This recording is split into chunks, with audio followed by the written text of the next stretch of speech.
Good morning and welcome to all. I'd like to call this meeting of the California Veterinary Medical Board to order. But before we begin our roll call, I am pleased to welcome our newest board member, Dr. Mike Tomlinson of Thousand Oaks. Dr. Tomlinson brings a wealth of experience as an equine practitioner and has held several executive leadership roles, including CEO and COO positions in both the veterinary and business sectors. He also serves as a board member of the Horses and Humans Research Foundation. We are grateful to have Dr. Tomlinson join us and look forward to his valuable contributions to this board. Welcome, Doctor. Now, I would like to request our executive officer to conduct the roll. Ms. Pulaski? Here. Dr. Bradbury? Here. Mr. Espinoza? Here. Dr. Maniak? Here. Mayor Mitchell? Here. Dr. Tomlinson? Here. Dr. Solicito? Here. We have a quorum. All right. Now, before we move onto our agenda, the board would like to begin with a land acknowledgement. This serves as a formal recognition of the indigenous peoples whose ancestral lands we gather on today. We respectfully acknowledge the Nisenan, Southern Maidu, Valley and Plains Miwok, and Patwin Wintun peoples, as well as Sacramento's only federally recognized tribe, the Wilton Rancheria. These communities have stewarded this land for generations and continue to contribute to its cultural and social fabric. This acknowledgement reflects the board's ongoing commitment to fostering respectful relationships and collaboration with tribal nations on matters of mutual interest and concern. Now we will move on to agenda item 2, which is public comments on items not on the agenda. Before we open the floor for public comments on matters not listed on today's agenda, I'd like to remind participants that comments should not include discussion of pending complaints, licensing applications, or disciplinary actions that may come before the board in the future. Please also note that this public comment period is intended to provide information to the board members. It is not a forum for dialogue between the public and the board. By law, board members may not engage in discussion or act on any issue raised during this time, except to decide whether to place the item on a future meeting agenda. At this time, I would like to invite any members of the public who are present in the room to come forward with comments on items not on the agenda. I see no comments from the room. So moderator, kindly open the line for any public comments from those participating remotely. WebEx is now open for public comment for items not on the agenda. If you'd like to make a comment, please raise a hand by tapping that hand button at the bottom of the screen. Dial-in users dial *3 to raise your hand.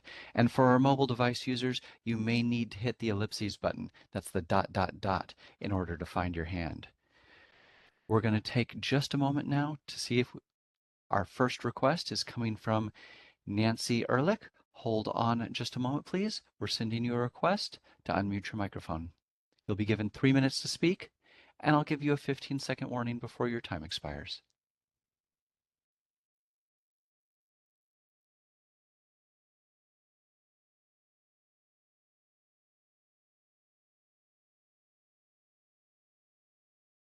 All right, Nancy, we're going to send you another prompt to unmute your microphone.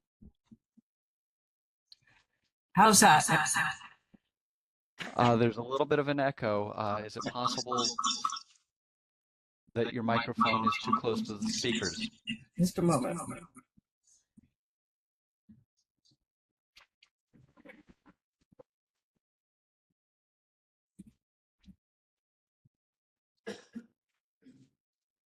How's this? Much better. Go ahead, please. Okay. Just a moment. Sorry.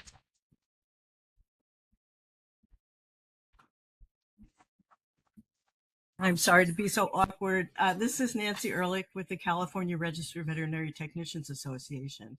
I'd like to take this opportunity to let you know that I am retiring as the regulatory legislative advocate for CARVTA. Stephen C. Tall, who I believe is in the room, will be taking over for me. After 50 years of attending veterinary medical board meetings, I have to thank you for the opportunity to participate in real democracy. This board provides an opportunity for citizens to participate in the making of the rules and laws that govern us. And I do believe that I have attended more veterinary medical board meetings than anybody else. And I also want to thank the VMB for giving me the opportunity to serve for 9 years on the then Animal Health Technician Advisory Committee in the 90s, too, as chair. I would like to add that after working with many different executive officers of the VMB, Jessica Sieferman has been one of the best.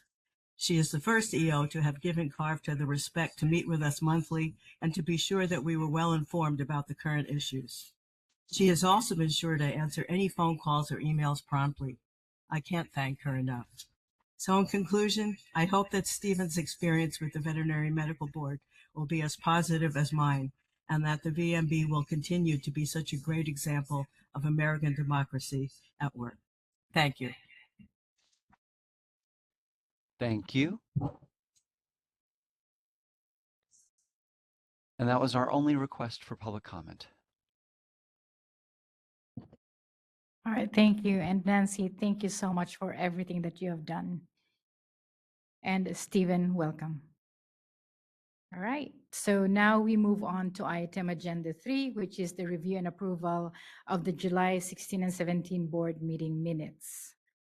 Does anybody have any comments? So we received a couple of corrections, and I think Justin's going to pull up his screen and walk through a couple of the corrections that we received.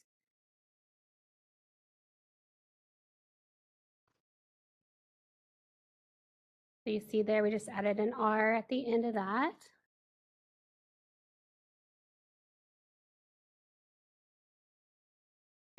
We changed Dr. Solcito to Ms. Pulowski. Oh, that was all.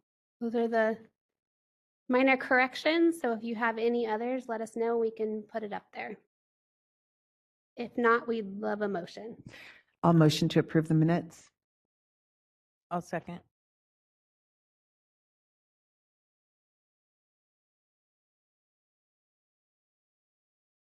Now we open it, the review and approval of the board minutes for public comment. Anybody in the room that would like to comment on it?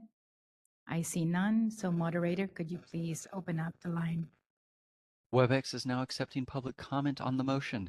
If you'd like to make a comment, please raise a hand by tapping that hand button at the bottom of the screen. Dial-in users dial *3 to raise your hand, and we will call on people in the order we have requests. We're going to take just a moment to see if we have a request for public comment.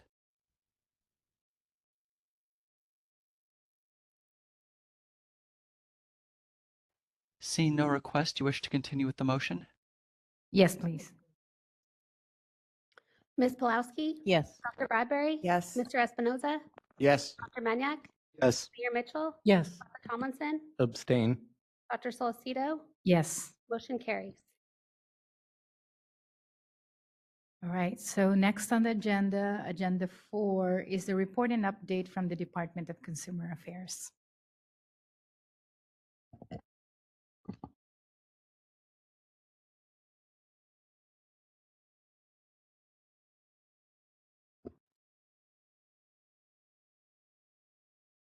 How's this? Perfect. Well, good morning, board members. My name is Judy Bucciarelli from the Department of Consumer Affairs Board and Bureau Relations, and I'd like to thank you for the opportunity to join your meeting today and provide the department update. Before I begin, I, on the behalf of the department, would also like to welcome Member Tomlinson to the board. Okay, we'll start off with new additions to DCA's executive team. We are very excited to announce that the governor recently appointed leaders to DCA Board and Bureau Relations team. Lucy Saldivar, serving as Board and Bureau Relations new Deputy Director, will join the department on Monday, October 20th. Lucy has served as Chief of Staff in Office of Assemblymember Lisa Calderon since 2022 and previously served as Legislative Director from 2021 to 2022. Lisa Calder, excuse me. She held multiple roles in the office of Assembly Member Jackie Irwin from 2017 to 2021 and is a Jesse Unruh Assembly Fellow. Saldivar is a member of the Hope Leadership Institute and the California Latino Capital Association Foundation. Next, Shelley Jones began serving as the new Assistant Deputy Director of Board and Bureau Relations on September 25th. Shelley brings 29 years of experience working with boards and gubernatorial appointees. She has been with the department since 2015, serving in several capacities with Board and Bureau Relations, as well as DCA strategic, organizational leadership, and individual development and organizational improvement offices. Prior to DCA, she served in multiple roles at the Juvenile Parole Board of California Department of Corrections. We are very excited to have this new BBR team in place to serve and assist our boards and bureaus. Next, I have a reminder. As you may remember, board member orientation training, also referred to as BMOT, must be completed within 1 year of appointment and reappointment to the board. Our next session will be held next week on October 22nd. Board members can register for BMOT using DCA's Learning Management System, also known as LMS.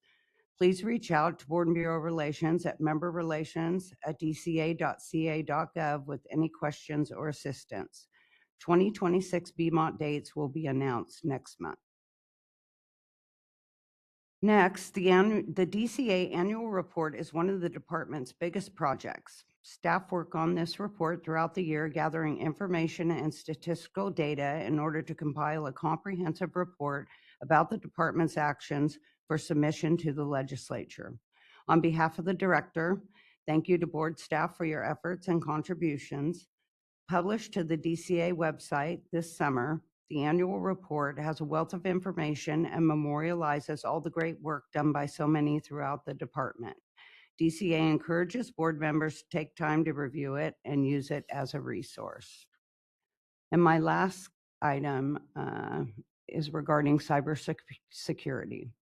October is Cybersecurity Awareness Month, and a time the department works to raise awareness about digital security and staying safe online. As our lives and business operations become more digital, the opportunities for cyber criminals increase. Threats like phishing, ransomware, and identity theft are no longer rare or isolated events. They're daily risks that DCA works hard to mitigate. This Cyber Security Awareness Month, DCA is reminding all boards and bureaus to think before you click. One small click can have big consequences, and I have 4 quick tips to share with you. Think before you click. Don't open links or attachments from unknown sources. Next, keep software and devices updated to patch known vulnerabilities. DCA-owned devices, there's no need to worry. DCA's OIS, which is the Office of Information Security, handles updates for you automatically to ensure your system stays secure. Use strong passwords. The stronger the password, the harder it is to crack and the safer your data remains. And regularly back up your data to a secure location in case of attacks or loss. For DCA-owned devices, there's no need to take action. OIS automatically manages backups to keep your data safe and recoverable. Please remember, cybersecurity is everyone's responsibility. Should you encounter suspicious emails or other activities, please report it immediately to your executive officer. Your actions help us take swift action to protect everyone. If you have any questions, you may contact Board and Bureau Relations. This concludes my report today. Thank you again for the opportunity to join you this morning. At this time, I'll turn the floor back to President Solicito and welcome any questions from the board. Thank you very much. Does anybody have any comments? Oh, there you go. Dr. Bradbury. So this isn't a question, and I just didn't know where to say this, but I just wanted to give a shout out to all the techs. This is Tech Week, and I didn't see a good place in here. So thank you for your report, and thank you all of the RBTs. Tech Week is upon us, and this is a week of appreciation for our veterinary technicians. Sorry. I just want to jump in on that. Actually, yesterday we forgot to acknowledge our RVT, Christy and Marie, and everybody else who's been helping the board. So happy Vet Tech Week, Stephen. There you go. All right. Okay, so do we have any public comments from the room with regards to the DCA report? I see none. So, a moderator, could you please open up the line for those participating remotely? WebEx is open on agenda item 4. If you'd like to make a comment, please raise a hand by tapping that hand button at the bottom of the screen. Dial-in users dial *3 to raise your hand, and we will call on people in the order we have requests. We're going to take just a few more seconds to see if we have a request for public comment.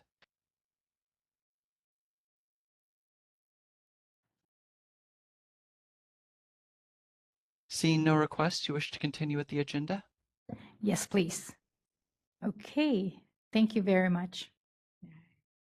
Now, moving on to agenda item 5, we actually are going to have a presentation from the American Veterinary Medical Association regarding their ECFVG program. And we have folks online, I believe Dr. Kirk and Mr. Weissman. This is the moderator. One moment, please.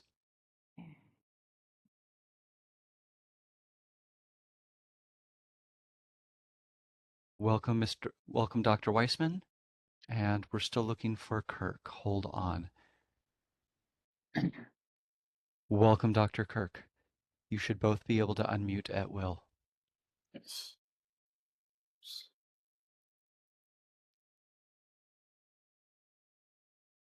Dr. Weissman, I think I heard you say something. Yes. How are you? Good morning, everyone. This is Dr. Weissman. I apologize. Welcome. Dr. Weissman, welcome. No worries. No worries. Well, thank you for this opportunity. Here's Dr. Kirk. It's our pleasure to join the Veterinary Medical Board today and share a brief update on the ECFVG program itself. Again, my name is Dr. Jim Weissman. I serve as the Chief Academic Affairs Research and Accreditation Officer for the AVMA. I've been in this role about 5 months, just for full disclosure, and my previous experience, I was one of the academic deans at Purdue University's College of Veterinary Medicine for really the past 18 years. But I've happily come to the AVMA to serve in this very important role. And I had the pleasure of working with Dr. Kirk. If she'd want to introduce herself, please. Yes, thank you. I'm Dr. Kirk, and I am the ECFVG Program Manager. I've had a slightly longer tenure. I joined this program in January, but I've been with the AVMA for about 9 years. So we were asked to share with the board just an update on ECFVG, and certainly we're happy to take any questions from there as well after that. So let's see, can I advance the slides, or will that happen directly? This is the moderator. Tell us what you need. We'll make it happen. Okay, ready for the next slide then. Great. So basically, the ECFVG, which stands for the Educational Commission for Foreign Veterinary Graduates, is a program administered by the AVMA. It's an assessment-based program, as you can see there, to certify candidates. The goal and really the true intent and the line is that those that go through the certification process meet the same day one competencies of any COE accredited graduate. And we focus on those day one ready competencies. This is one of the routes that non-accredited veterinary graduates can gain licensure here in the United States. Currently, the program is accepted by all U.S. state veterinary regulatory boards, such as yourselves, as well as the federal government. And really, the certification allows for the impart or full certification. They meet the prerequisites for this type of licensure. Just a note, these candidates must, once they complete the program or while they're in the program, also pass the NAVLE, in addition to any state-specific requirements that they need to be licensed in a given jurisdiction. Next slide. Just to give you an idea of the commission itself, of the members of the commission representing a broad, diverse breadth across our profession to ensure that we have many eyes and lenses on the program. So these volunteers spend a lot of time reviewing and administering the program so that we can ensure we have, again, the focus of a highly rigorous and while also ensuring that we have an appropriate guidelines to meet day one readiness. So we are very thankful to the members of the commission to do this. Next slide. As a review, there are basically 4 steps in the program itself. Really, the first is where the candidates identify themselves by registration and then provide their proof of graduation. The ABMA staff team maintains a list of program listed schools throughout the international space, the world, to understand they must be on that and must petition beyond that, so that way the team knows where the candidates are coming from. And then if the school is not listed, there is, again, a process by which a candidate can get the school listed with the commission. After that's done, then it really goes to step 2, which is they have to complete the English language ability examination. We use registered vendors for this, and that is the second step in the process. Once they're through those, then we can move to the BCSE, which is the Basic and Clinical Science Knowledge Exam. As you can see there, it's a multiple choice exam test taken at prometric testing facilities across the world, really. And this is the initial step to assess knowledge and competency of the given across the knowledge base, basic sciences and clinical sciences of the candidates.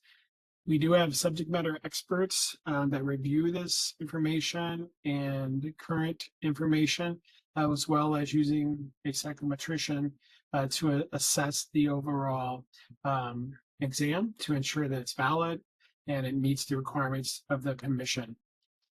Lastly, the step 4, which is the in-person event, is the clinical skills assessment. This particular exam, the CPE, the clinical proficiency exam, is a 3-day in-person exam, hosted currently at 2 sites across the country, one in Las Vegas, the other in Mississippi. There is 7 sections to this, as you see outlined there. So again, this clinical proficiency exam is based on the OSCE format. Really, it's in-person, hands-on examination with assessment individuals at each station to assess based on a stated rubric, which is, again, confirmed by the subject matter experts and a psychometrician. So those are the 4 steps of the program. After an individual successfully completes that, then they would get their certification through ECFEG that they have completed the program.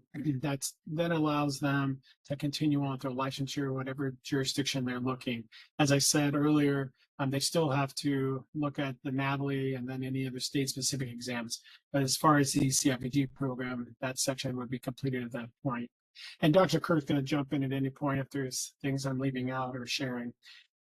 Let me go to the next slide. Currently, we've seen growth since 2020, pretty significant growth, about 600 new applicants per year. And so the program, of course, there's a lot to it. And so there also are limitations to space and capacity. But we do offer about 220 certificates a year that go the candidates that go through the process. And again, you can see there just some demographics. India, Egypt, and Brazil are the highest countries where we have in candidates receiving certificates. Next slide. There was a lot going on, not only in staff, as you have met 2 new individuals that are working with this. Primarily, Dr. Kirk is the main person new, and she is doing a great job leading this program for the AVMA.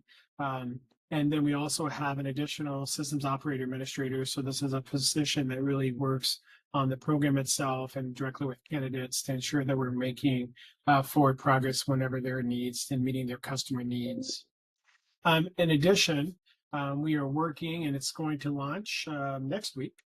We are launching a new ECFEG candidate portal that will happen next week. The candidates will be, they know some about that, but they will be introduced to the actual portal next week. This is really a candidate-centered portal where they will be able to follow their performance, follow their progress through the program with a clear dashboard, which is something that will allow them to have greater control and understanding of where they are in the program. It also allows for greater communication abilities within the portal itself. So we're very excited. The AVMA is very excited to add this and offer this to this certification program. As a key focus is also to ensure that we're maximizing customer service through this type of program. In addition, we've undertaken, it's currently underway and it will continue underway. We're reviewing the CPE, that clinical proficiency exam. We have brought in some outside psychometricians along with a large number of subject matter experts. The idea of this is to look at what are best practices in current hands-on type examinations, again, in the form of an OSCE, what we can do technology-based and what still would remain hands-on clinical-based. With the advancement of technology and things that can be done, we can certainly accomplish some of those and ensure that we're assessing appropriate competencies of day one readiness through technology-based while keeping certain parts of the CPE in a hands-on base as well. The guiding light to this, the guiding North Star to this is that the line of competence does not change. The rigor of the exam does not change. It is there to ensure to protect the public when we qualify someone as meeting the standards certification. This is a multi-year project. It is not something that can happen overnight, but we have begun this project earlier this year and see that we feel that it will be something that will progress over this next 12 to 18 months, where we'll be able to see an exciting change and reorganization of the CPE. In addition, we are looking at additional sites to host the CPE, the current structure, as well as future structure. As I said earlier, we have 2 sites currently. We're in talks with a few other sites at this point to add additional testing sites, which would provide more capacity for the program. So we're very excited about that as well. Next slide. And that really leads us, we were asked to give a quick overview, but really wanted to be here to answer questions. So we're at the point, again, Dr. Kirk, if she has anything to add in that I missed, I would welcome her to do that too. But we welcome any questions from the board members. Thank you very much for that presentation. I would like to ask first the board members, does anybody have any comments or questions with regards to the ECFEG program? I guess Dr. Bradbury. It's kind of predictable, sorry.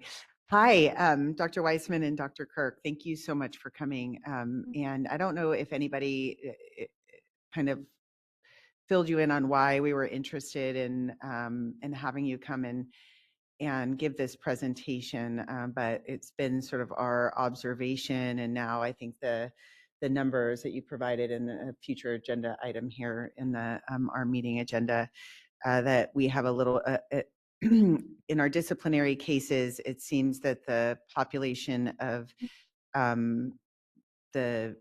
your programs and the PAVE program individuals have a higher percentage of disciplinary actions relative to their population within our licensee population. And so we've had some concerns about whether or not the programs that are evaluating their competency are really capturing their competency accurately. And so that was our main concern, and we were wondering, is this actually a thing? How is this happening? Is there anything we can do to help,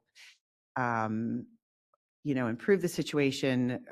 Have you with our feedback, maybe that would help you to take a closer look at your program. So that's just how we got here. But some of the questions I had based on your presentation, the first one was kind of looking at your commission members. How many of these folks are actually like small animal veterinarians, equine veterinarians? It looks like there's a lot of regulatory and education based folks.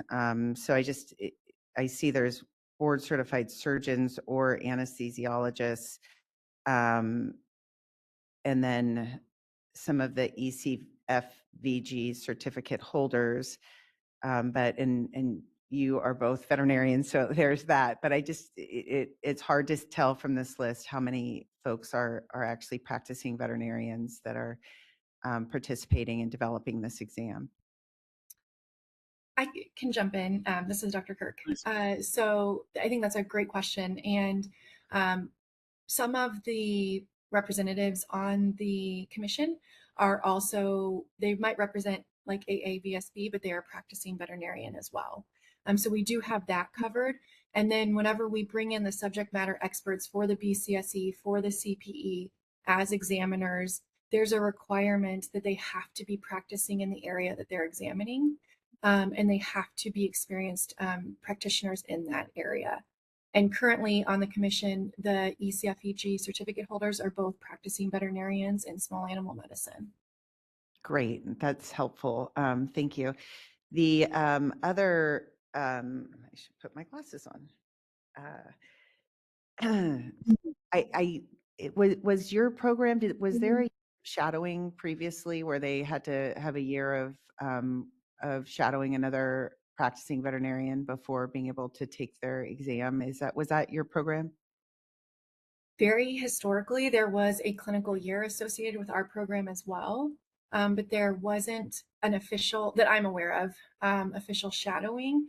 We do currently have a requirement that falls in between step 3 and 4 for surgical experience, that they have to have a presiding veterinarian sign off on the number of surgeries that they've performed. Okay, so there is still a little bit of that, at least with the surgical side of things. Okay. And then, I'm sorry, I have a lot of these questions. Sorry. Okay. When on step 4, I see it's like a 3-day in-person clinical exam, and are these weighted equally, the 7 sections? That's a good question. So they have to pass all 7 sections in order to pass. And so each one, I guess, would be given a similar weight, but they're scored a little differently. So anesthesia and surgery are strictly pass fail. You either meet the competency or don't. The other ones have like a weighting between the different stations because they're more medicine case based and some tactile skills as well. So you have to pass all 7 in order to get the certificate. They do have the option if you don't pass 3 or fewer sections, you may retake just those sections up to 2 times. Similar to how a 4th year student, if they don't pass a rotation, might be able to repeat a rotation. That's it. But if they fail 4 or more, they have to retake the entire test. Or if they don't pass on the second retake of that, they have to take the entire 4th step again. So all 7 sections. Okay. And have you had any feedback from other boards or regulatory agencies that there's any issues with the people who have come out of your program?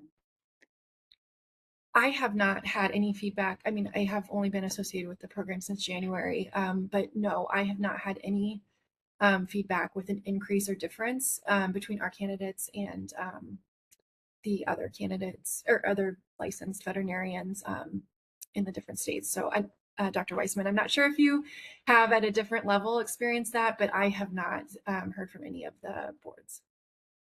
And I would echo that as far as particularly this certification program.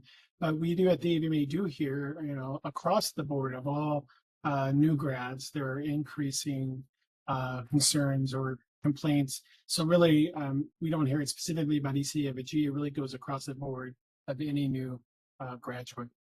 And I think some of that comes back to just changing times and the consumer and things like the way and where they're holding our veterinarians appropriately accountable for their work. And certainly things I saw as an academic dean as well. Got it. Dr. Bradbury, can I interject? Yeah. It's based on your question. My question had to do with this. Going back to the previous question in step 4, how many times can they retake the test? Like if they fail, how many times are they allowed to take the test? Or the CPE, sorry, the CPE. Yeah, absolutely. They can take it as many times as they would like. This is our rate limiting step. There are only so many testing spots we have. So by not passing it, they are likely setting themselves back a couple of years before they'll have an opportunity to take it again. And that will become even more pressing as we did just introduce a new fee structure for 2026. So the people that are going to be sitting for this exam are going to make sure that they're very ready for the exam.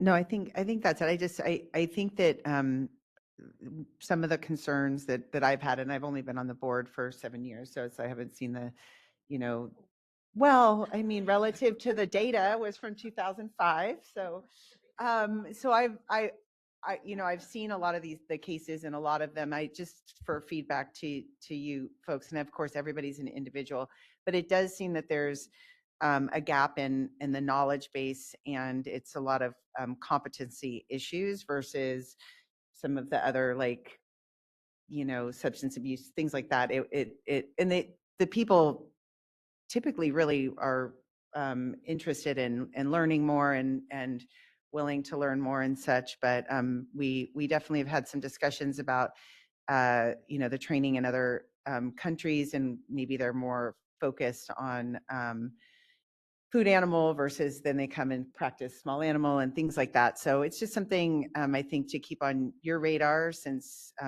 it has come up multiple times here. But those were all my questions, and I really appreciate you guys being here to help us understand better what your program is. Thank And you, if I Dr. may- Bradbury. Anybody if I may- else? Oh, go ahead. Somebody If wants I may to say, I just wanted to say thank you for bringing that up, and to your very earlier question too. We are always welcome any comments if there are parallels in what you're seeing between different cases that you see and threads of competency issues. We are certainly welcome to receive those, because that will help us. Our guiding North Star again is to ensure that we're assessing and then certifying candidates to meet that day one readiness. So if there are trends, we would very much love to hear that. So we appreciate that opportunity as well. All right. I have a statement. I just wanted to fully disclose I am a proud product of the ECFVG program. The only difference, I guess, is I am also a product of the clinical year evaluation.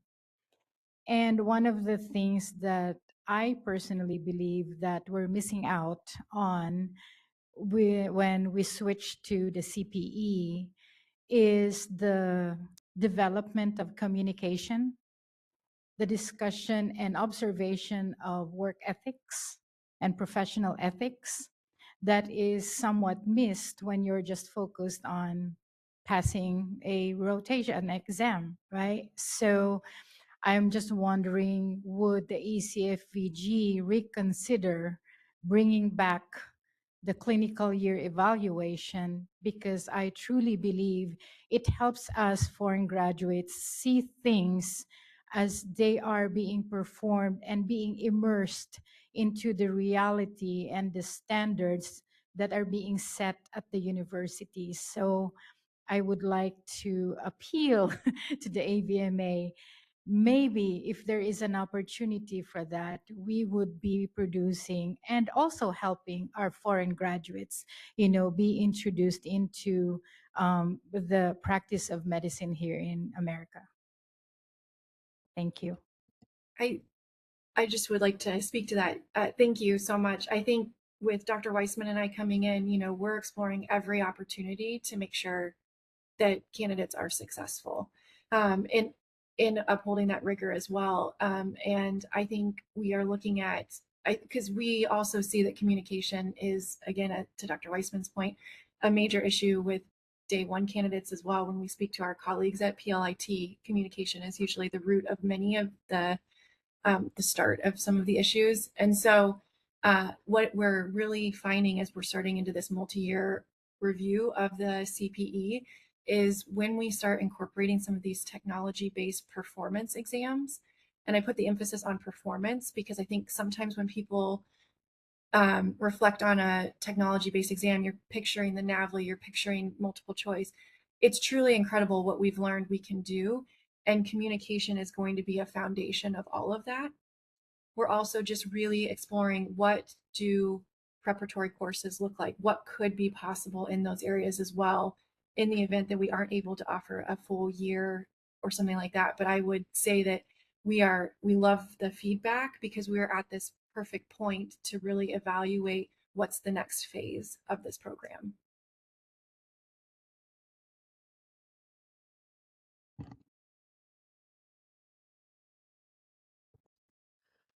Hi, I have a few questions. So one, what is the total cost of the program? That's so we don't have an upfront cost. We break it into the sections. So it's about $1,400 to apply, to go through that application process.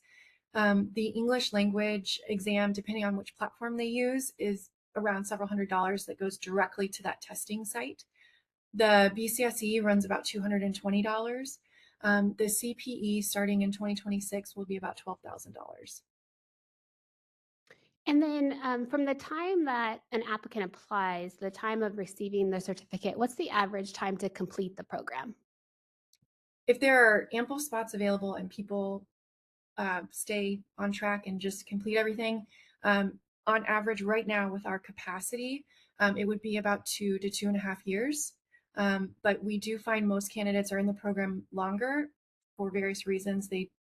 In feedback, just anecdotal feedback from candidates, they'll take a little longer to prepare for the BCSE. They decide to take the NAVLE before they take the CPE or other various scheduling issues. So, and that doesn't also account for, that's making the assumption they pass the CPE on the first try.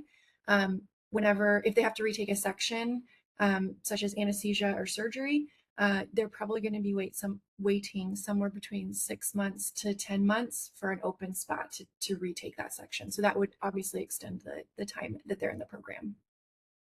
And then I have a question regarding your first step in your slide, your registration and proof of graduation, and you referenced the AVMA ECFVG listed school. How are schools, what does that process look like to get onto that list? What is that approval process? It's a very extensive process that requires cooperation both from the candidate, the school, and the government.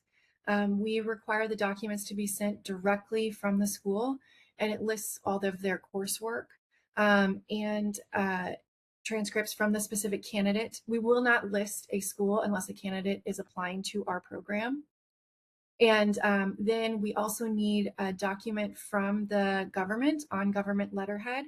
It can be sent by the school, but it has to be on government letterhead saying that graduates from that school are approved to practice veterinary medicine without restriction in their country. Okay, so one of the concerns that Christy and I heard on Friday, we were attending a CVMA Board of Governors meeting, and one of the concerns that were raised was regarding some of the schools in other countries and how the schools really teach the students and train the students based on the country's need and not necessarily like the full scope that you would see in a school in America. And so the concern there is that their training is just based on a very limited amount of knowledge based on what the country needs at the time. So I was curious to your thoughts on that. And then also there was a concern and I don't know the validity of it, but essentially that it's really easy to get on the ECVFG list, and that you have some that seem to be more legitimate than others, and there was a concern that some you could just do essentially a mail-in and get put on this list. So, I mean, that's a pretty big concern. So I just wanted to raise that and see what your thoughts are to that. Dr. Kirk, I can address some of that initially. It's, again, I think, the concerns are valid as far as the institution, but really the certification program is focused on the candidate itself, because there is such diversity amongst institutions across the world. The focus remains on and the rigor remains on the competency, day one competency of the graduate. So whether or not they come from an institution that has a leaning toward farm animal production or different things within their country, they still have to go through both the basic exam and the CPE, which covers all species, as you saw noted, equivalent to what we would see in a US AVMA accredited or in an AVMA accredited institution, which across all species. So I think in the ability to say, really the checking off of adding to the list is there to ensure that we have an appropriate connection and understanding of what the curriculum is and what the government within that area says about their candidates. But really then it all then focuses on the candidate itself. And that's where we can have the common denominator of competence, which is what we're focused on. And So- I would just add that the feedback we get from candidates is that this is a very frustrating step because it is hard to get on the list. Because often the candidates want to send us all the information, but we can't verify it when it comes from the candidates. And we have very specific emails that it can and cannot come from for the school. And then we have a staff member that is dedicated to researching each of the schools to be added. It's a pretty extensive process. And what we mostly hear from the candidates is that it's a frustrating step because it's out of their control. They have to wait on the school to send in the documents. So when you require the proof of graduation that they have a degree to practice veterinary medicine, do you have a baseline assessment that regardless of what country or what school they're being added, they have to have at least this criteria in the course that you're looking for? Or is it simply a letter from the government saying they have the degree to practice veterinary medicine? I think those are just two different streams too. So the one to get the school listed, that's where the government letter comes from. Once the school is listed, we have to have proof of the transcripts from specific to that candidate that is applying, and we have to have their either diploma or certificate of graduation, whichever is awarded from the school. And it all of this has to be notarized and translated into English so that we can review it. Right. Sorry, maybe I'm not asking it. Is there some kind of baseline as far as what the curriculum should have baseline for every school? Yeah, and I think just to follow up to that part of your question, it does have to parallel a broad species-based education curriculum. And again, not a one-for-one to say in a U.S. school, but it has to show that it's a broad-based, multi-species discipline curriculum. Thank you.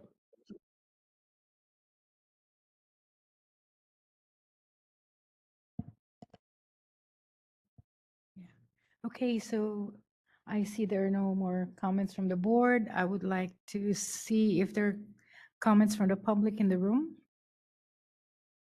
I see none. So moderator, could you please open up the line for those participating remotely?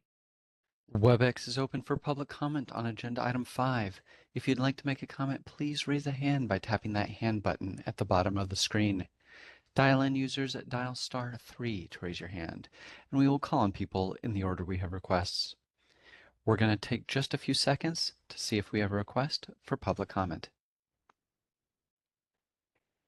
And our first request is coming from Marissa Silva. Hold on just a moment, please. We're sending you a request to unmute your microphone.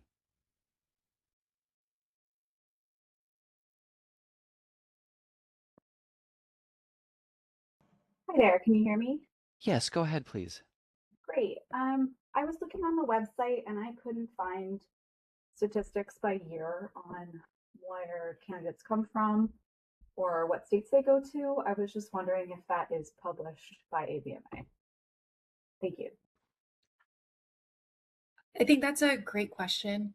We don't track where they go after we receive their certificate. So once they have received their certificate, we don't actually know if they've taken NAVLE and then pursue licensure.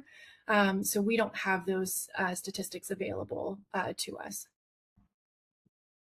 Okay, thank you very much. That would be helpful, I think, in seeing where the most benefit of this program goes in the future, but I also know it's hard to follow up with people. Thank you.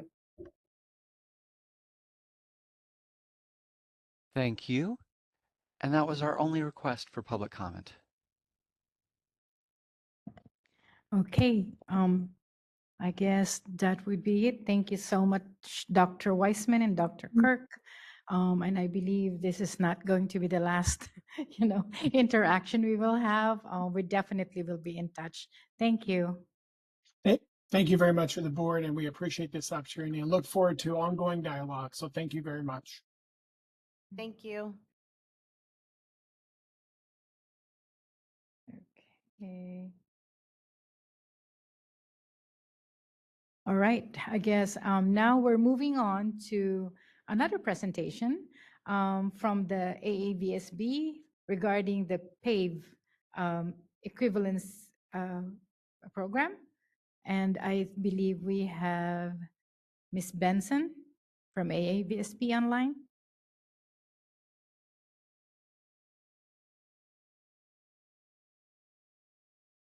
Moderator, do we have Ms. Benson? This is the moderator. We do. Your microphone is muted. You can unmute at will. All right, can you hear me? Yes, go ahead. Excellent. Thank you. So my name is Channing Benson. I'm the program manager for the exams department at the AAVSB. One of the programs I oversee is the PAVE program, which is an educational equivalency program for internationally trained veterinarians.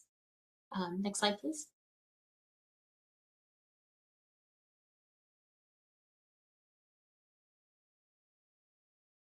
Perfect. Thank you so much.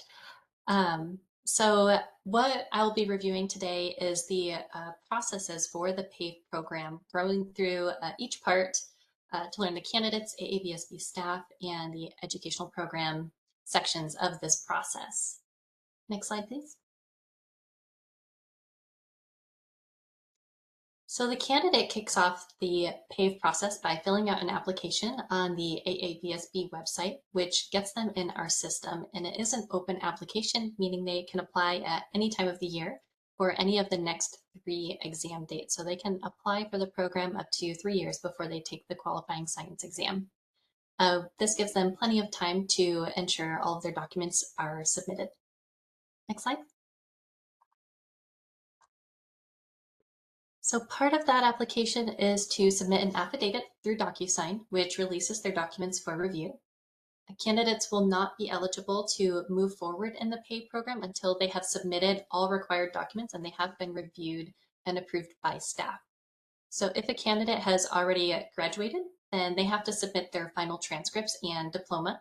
If they have not yet graduated, then they must have completed at least 50% of their program and have a letter of good standing from the dean to move forward and take the qualifying science exam.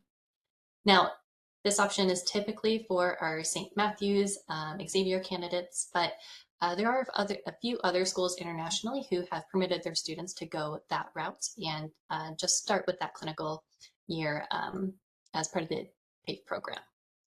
Next slide.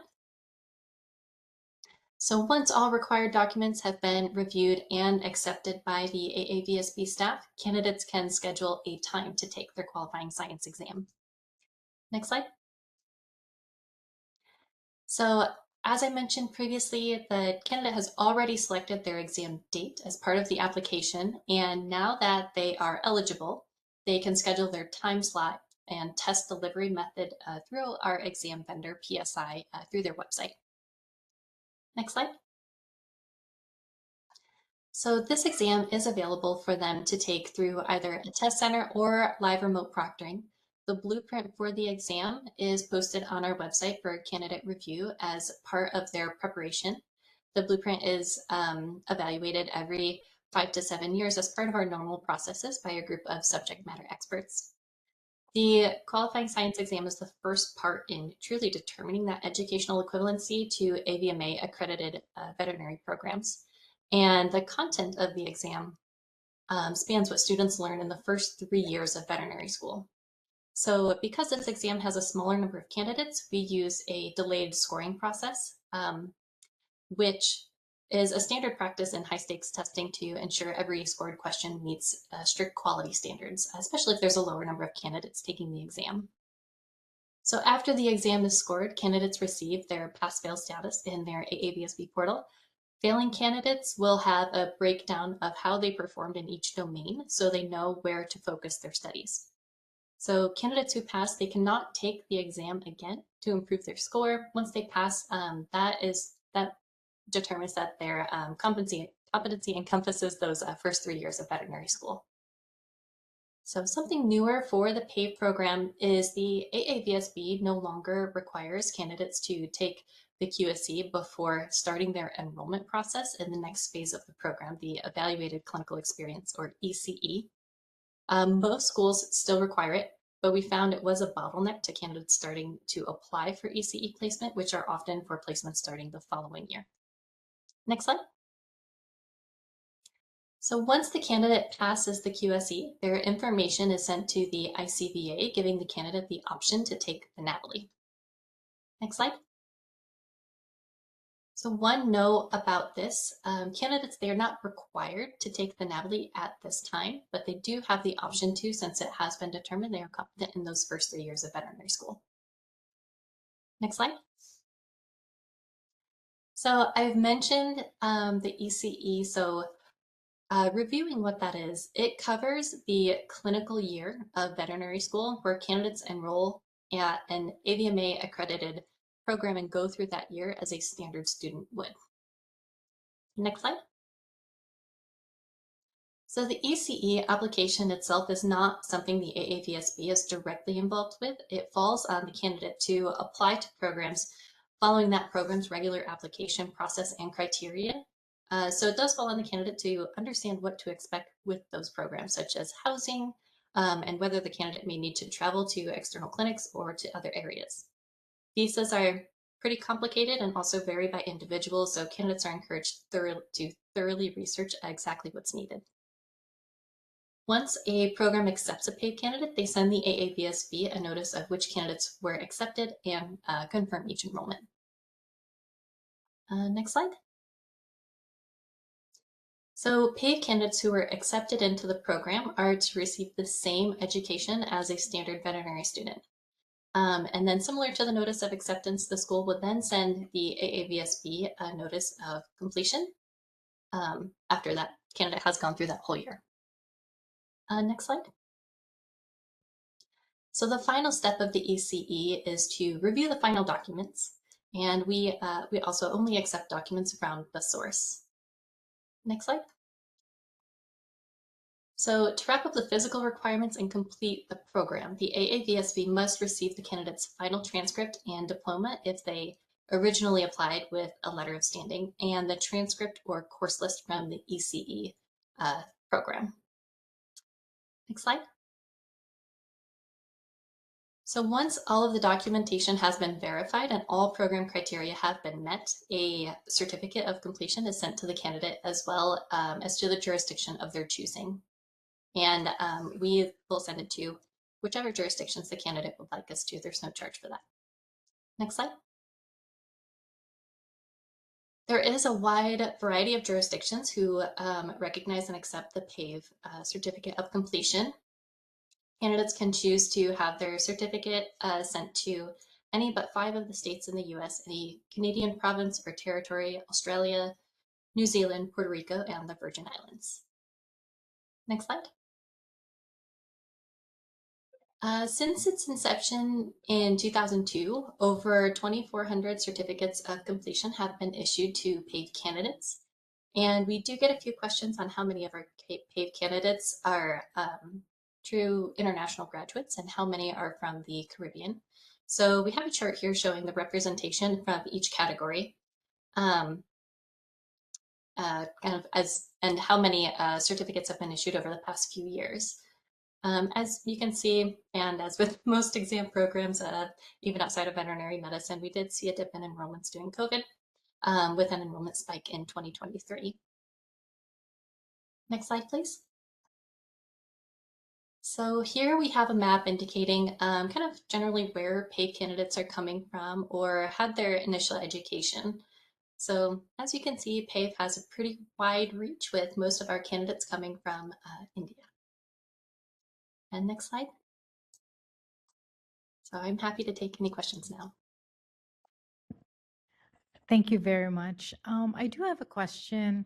How many universities are participating in the ECE program?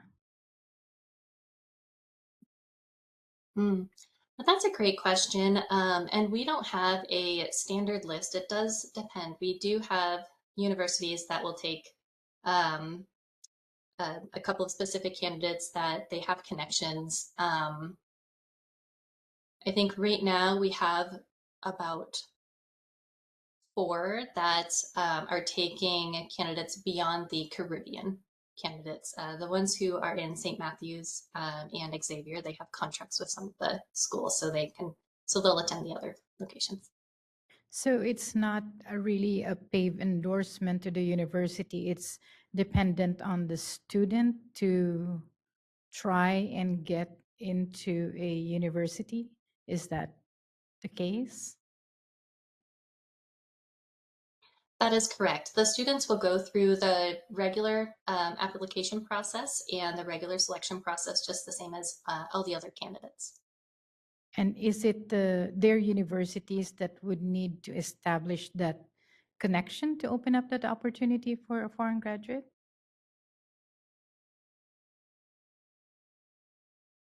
Do you mean like if just finding out if they're a PAVE candidate or Or if they will welcome I guess. a foreign graduate to do an ECE, at the university?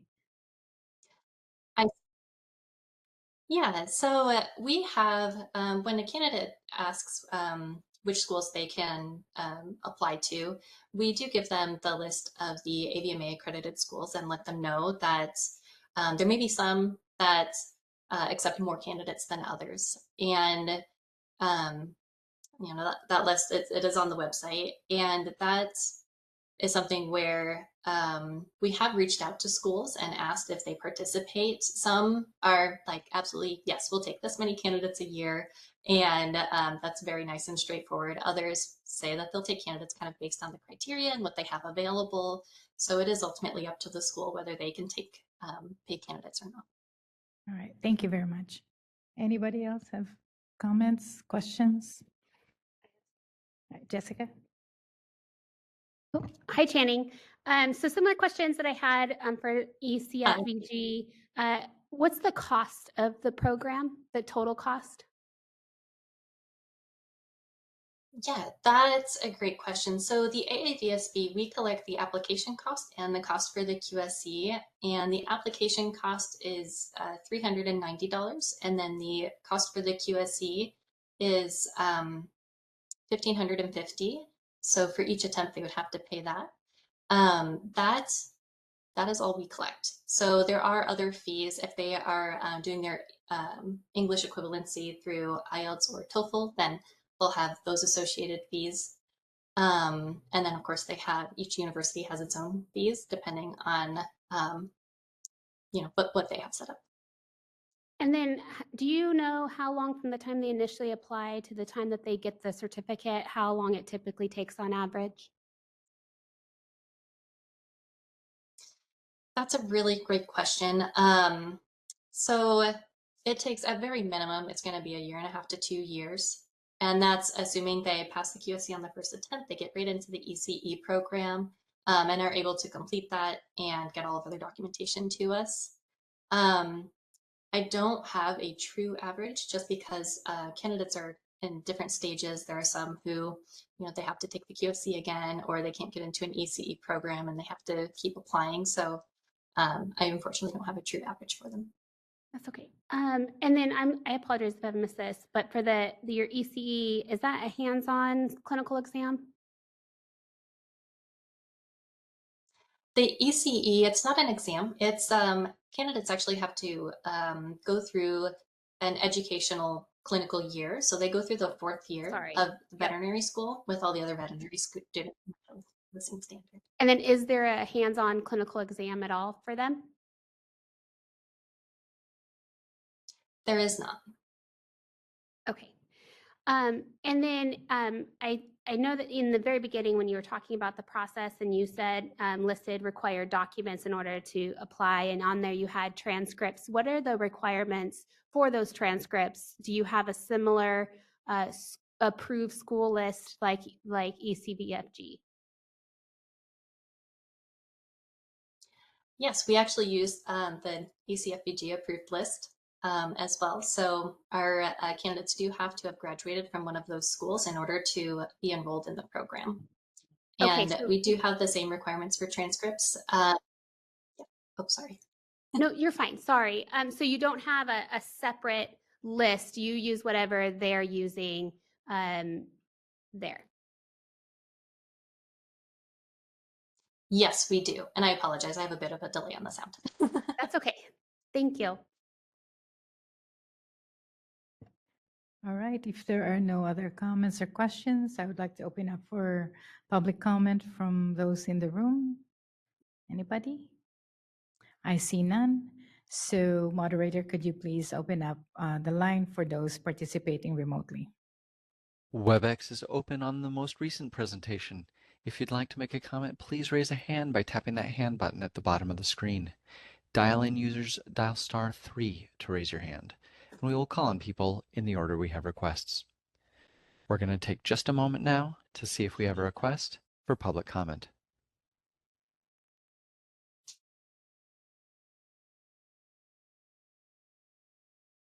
Seeing no request, you wish to continue with the agenda? Yes, please. And thank you so much, Channing.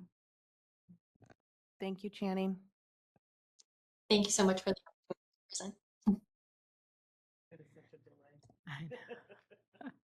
All right. So now we're moving on to agenda item 7, which is review and discussion on enforcement and disciplinary data related to AVMA accredited and non-AVMA accredited veterinary education. So,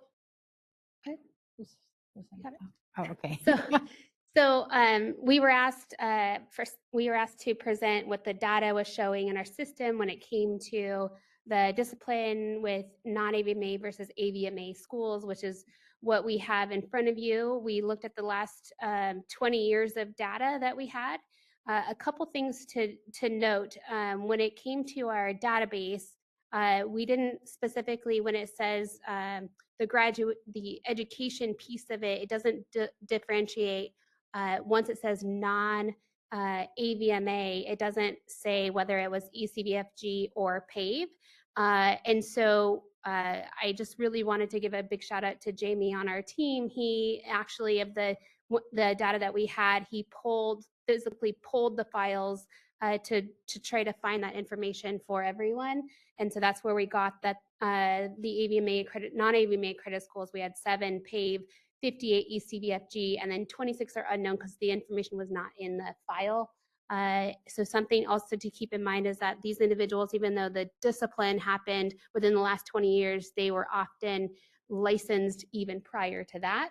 And so the documentation was not as stellar as we'd like it to be that long ago, but this is just what the data was showing. So I think here, the main thing we show in the chart, blue is AVMA level of discipline, and then the kind of reddish orange was non-AVMA.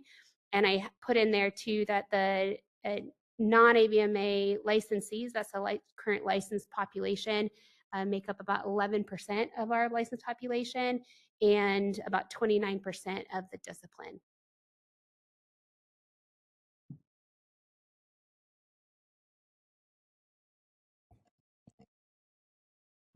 Okay, Dr. Bradbury? I'm just gonna go straight. No, I just thank you for looking at this because it's important. Sometimes perceptions don't match the reality, and I think this does kind of confirm that our perception that maybe there's an overrepresentation is correct, and it's really I think just helpful to have those numbers, and I think continuing to track that will be helpful both. I, I think in our discussions with the AVMA and like the fact that they are um, open to dialogue and interested, it may be helpful for us to, I know it's extra work, but it may be helpful for us to put something together for them that would provide sort of the common disciplinary action so that they can start to look at their program and help these licensees, these people who are going through their program, be more successful. You know, and because that's all we want, right? Is Yeah. to protect the consumers, but help them be successful and not have them have to go through this and have the patients that have gone through what they have. So, yeah, if you have time and if the executive team thinks that's important, I think it would be Yeah. a great project. And another thing I do want to point out in the data that I forgot to mention is while you see there 7 were paid, 58 were ECVFG, that I think ECVFG has been around a lot longer than PAVE, so that doesn't necessarily mean that the concerns are specific to ECVFG or that it's program specific. It's just that ECVFG has been around a lot longer. Yeah, and it also seems like there's more people going through the ECFG. Yes. It's an easier way to go, you know, without having to do the clinical year.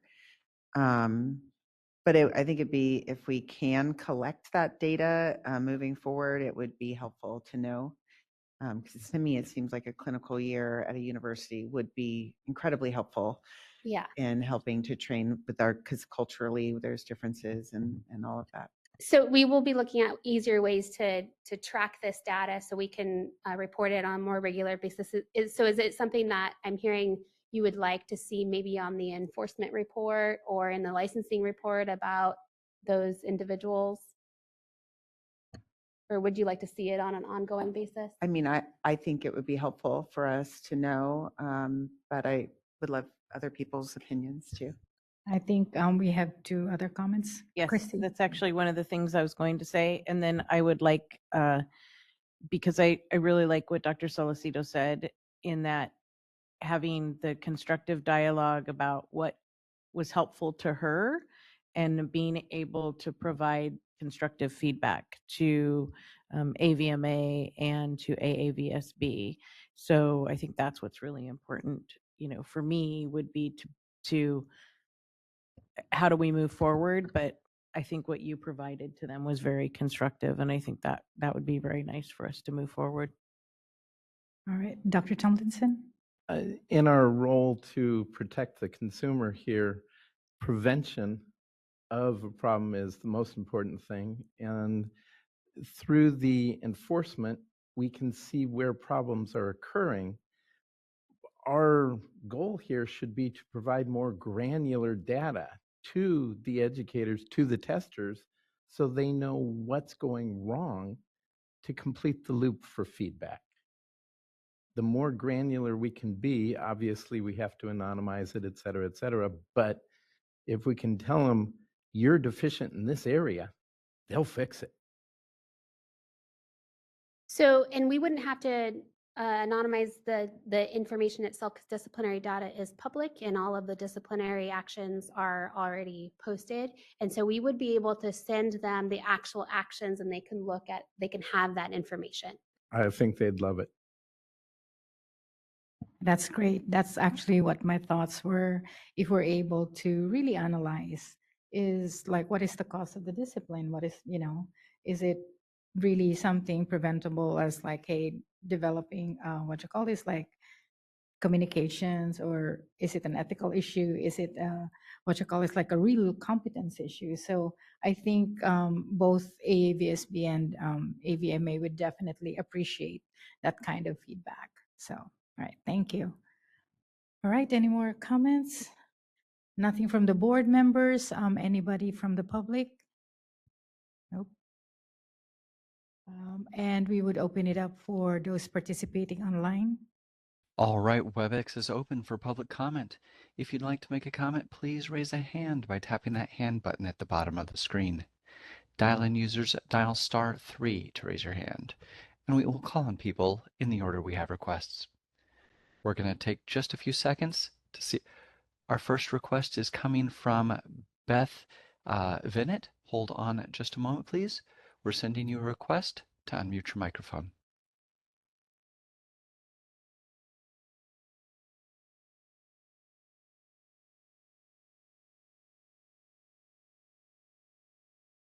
You know? I thought I heard you. Are you Hello? with it? Welcome. Go ahead, please. Can you hear me? Yes, go ahead, please. Hi. Hi, thank you for this. Yes, thank you for this very interesting conversation. I wanted to ask the boards, maybe not their opinion, but thoughts moving forward. Going back to one person mentioned, communication issues is often the root of the primary root or the primary cause of a complaint in the first place. So I'm wondering how we could determine or separate a deficiency in competency versus a communication breakdown as the root of the actual complaint. And I'm wondering how we could figure that out. Hi, Dr. Bennett. This is Maria Salacito. Sorry, we have to finish public comment. And Oh, then- I'm so sorry. Go ahead. Well, that's it. But I don't expect a response now, but just something to think about. Okay, moderator, do we have any other comments? That is our only request for public comment. All right. Yeah, so I just wanted to respond to Dr. Bennett's request for thoughts. I would say communication for me is not just the use of the verbal language, right? Sometimes culture also plays a big factor in it. And that's why I feel and I thought that immersion is a big factor that helped me as a foreign graduate be able to establish myself in this country. So I think in the course of what we have experienced with regards to discipline, there are times where I feel that had there been a better like communication in understanding what is being perceived by the consumer, on what is needed by the consumer to understand. Sometimes foreign graduates fall short on that just because sometimes culturally that's not how we communicate. We just go straight to whatever the delivery of the technical matter is. So it is a complex, I think, matter, but maybe real what you call this immersion in the clinical setting is something that would help that communication skill to be developed. I would just add to that too that our disciplinary actions are pretty specific in our pleading documents, and so if you ever, and I think that to Dr. Tomlinson's point, providing that information out to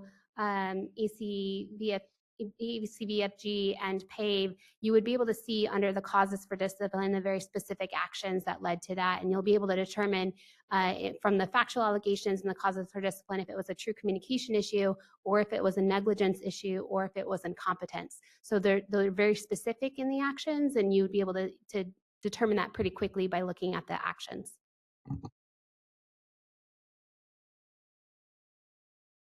All right, I guess that would be it for. So we would like to go. Oh, thank you, Dr. Bennett. And now we would go on a 15-minute break. We will be back at 11:30. 11:32? After 11:35? All right. Thank you.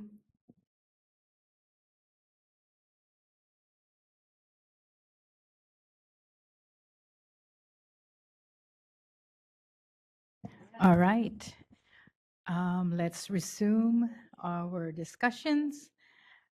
We are moving on to agenda item 8, which is the report from our multidisciplinary advisory committee, Chair Maria Sari.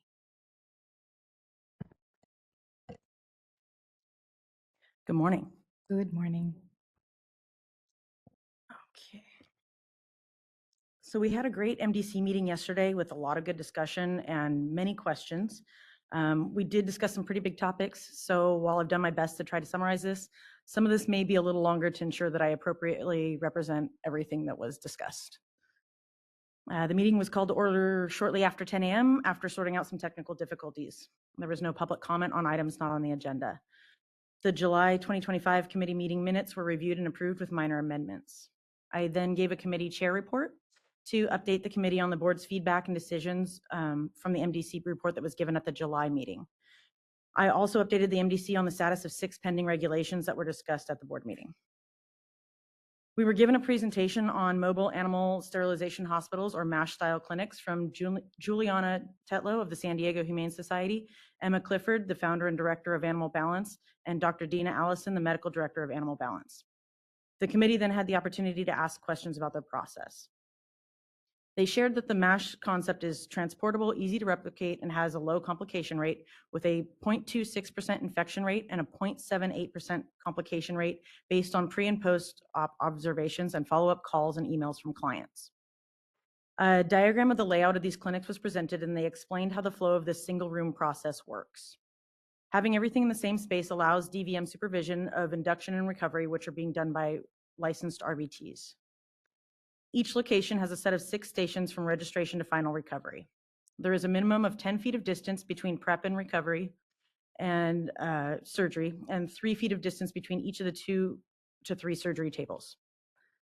They have very specific SOPs to reduce the risk of complications and infections. They noted that these SOPs are available for viewing online. Each surgery gets a new sterile pack, and surgeons wear sterile caps, gowns, and masks. Every cat spay and every dog surgery is intubated and put on oxygen and isoflurane gas. Cat neuters are up to the doctor's discretion on whether or not they're intubated due to the short length of the procedure. They have strict procedures for age, weight, breed, and medical conditions, as this model is not appropriate for all pets. They will not take animals over 8 years old, nothing with a heart murmur, no elongated soft palates, and no dogs over 100 pounds. Anesthesia risk levels 1 and 2 are ideal for these clinics. However, they did note that they have a high-risk waiver that can be used in certain situations. The example given was for a Doberman that had not been tested for von Willebrands. If these pets are not a good candidate for a veterinarian for surgery, a veterinarian will discuss with them the reasons why, and they're sent home with information on how to contact a partner organization. For those who are spayed or neutered, a discharge exam is done 2 hours post-op by either a DVM or an RVT. Patients are discharged with NSAIDs, an e-collar, and discharge instructions, including video links and access to a 24/7 phone support number to contact for post-op complications. There are 3 to 4 vets on site per clinic. 1 vet does the pre-op exams and handles any issues, and 2 to 3 vets are performing surgery. They do have the ability to fly in vets to participate in these events when needed. All vets performing these duties in California are licensed in California. All RVTs performing induction are California licensed RVTs. Licenses are reviewed to ensure that they're current and in good standing. They also check references to ensure they are qualified for high volume, high quality spay neuter, as this is not a learning environment. Proper tissue handling and speed are crucial in this environment. They currently have a list of 97 vets. However, when they are in other states, they try to encourage other vets to get California licensure. There are no consumer complaints to the board that they're aware of, and they try to catch any veterinarians that need feedback or oversight based on results in a timely manner to correct any problems as soon as possible. Each MASH event lasts for 3 days, and a minimum of 200 surgeries are performed at each event. Typically, 80 to 85 surgeries per day are booked. However, the no-show rate is the limiting factor. They stated that these events save money, reduce shelter stay length, and lower shelter euthanasia rates. They've performed these clinics in 12 countries and have done over 64,000 surgeries in the last 20 years. Within the United States, I believe they said they've performed them in California, Texas, New Mexico, and Nevada. They've been performing these clinics in California for 2 years and do about 5 per month at approximately 100 different locations. However, true MASH style clinics cannot be performed in California due to the surgery suite regulations found in 2030 G 1 through 5. Because the doctors performing the surgery have to be in a separate room with closed doors, communication when there's a problem becomes a concern. They are requesting a formal exemption of the surgery facility requirements for MASH style clinics. It was noted that other issues facing these clinics include the premises permits and establishment of the VCPR by the doctors performing the surgeries. During public comment, Dr. Grant Miller of CVMA stated that the CVMA board just discussed this topic at their planning meeting. They discussed the prevention of infection and compared it to equine and bovine surgery that are performed out in the open. He reiterated that speed and tissue handling are the primary factors. Their VCPR task force will be exploring this topic this year as it pertains to high quality, high volume spay-neuter. He did note that their board is not in favor of RVTs establishing the VCPR as an agent of the veterinarian for events such as this, as they are not surgeons. Bonnie Lutz agreed with Dr. Miller's comments and emphasized the issue of informed consent. She stated that her clients are getting dinged for not establishing communication. We also had a third public comment from a pharmacy tech online that I did not catch, who made a comment on demarcation lines for surgeries. I don't know if you guys have any discussion on that presentation or any direction for the MDC regarding this. Yeah, so I think it'd be helpful for the MDC to know if you would like them to go further with this, if you would like them to look at making exceptions for the MASH style clinics. They want some kind of direction from the board to the MDC. So being a part of this discussion, I think it's really important that we give the MDC some guidance, and I think it would be really important for them to continue this discussion and find out what would be necessary. Some ways, I think that this is an important topic. We can discuss all of the things that can go wrong in a scenario like this, and we can discuss that that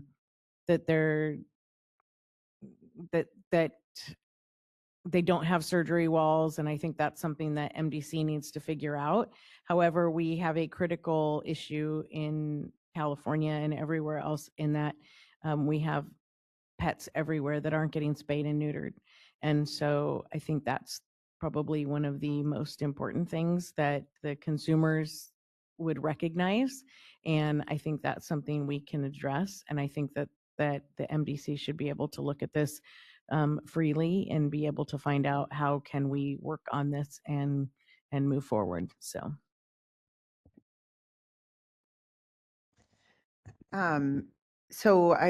I guess I was kind of hoping that there was from this presentation and that the MDC was there and discussing it, if there were any impressions from the MDC about whether this seems like a safe practice. I mean, from what you've described, it sounds like it's very well thought out and monitored, and in some ways potentially, safer than in some shelter settings. I don't know for sure, but was there any consensus from the MDC about whether this is something that seems worthy of pursuit?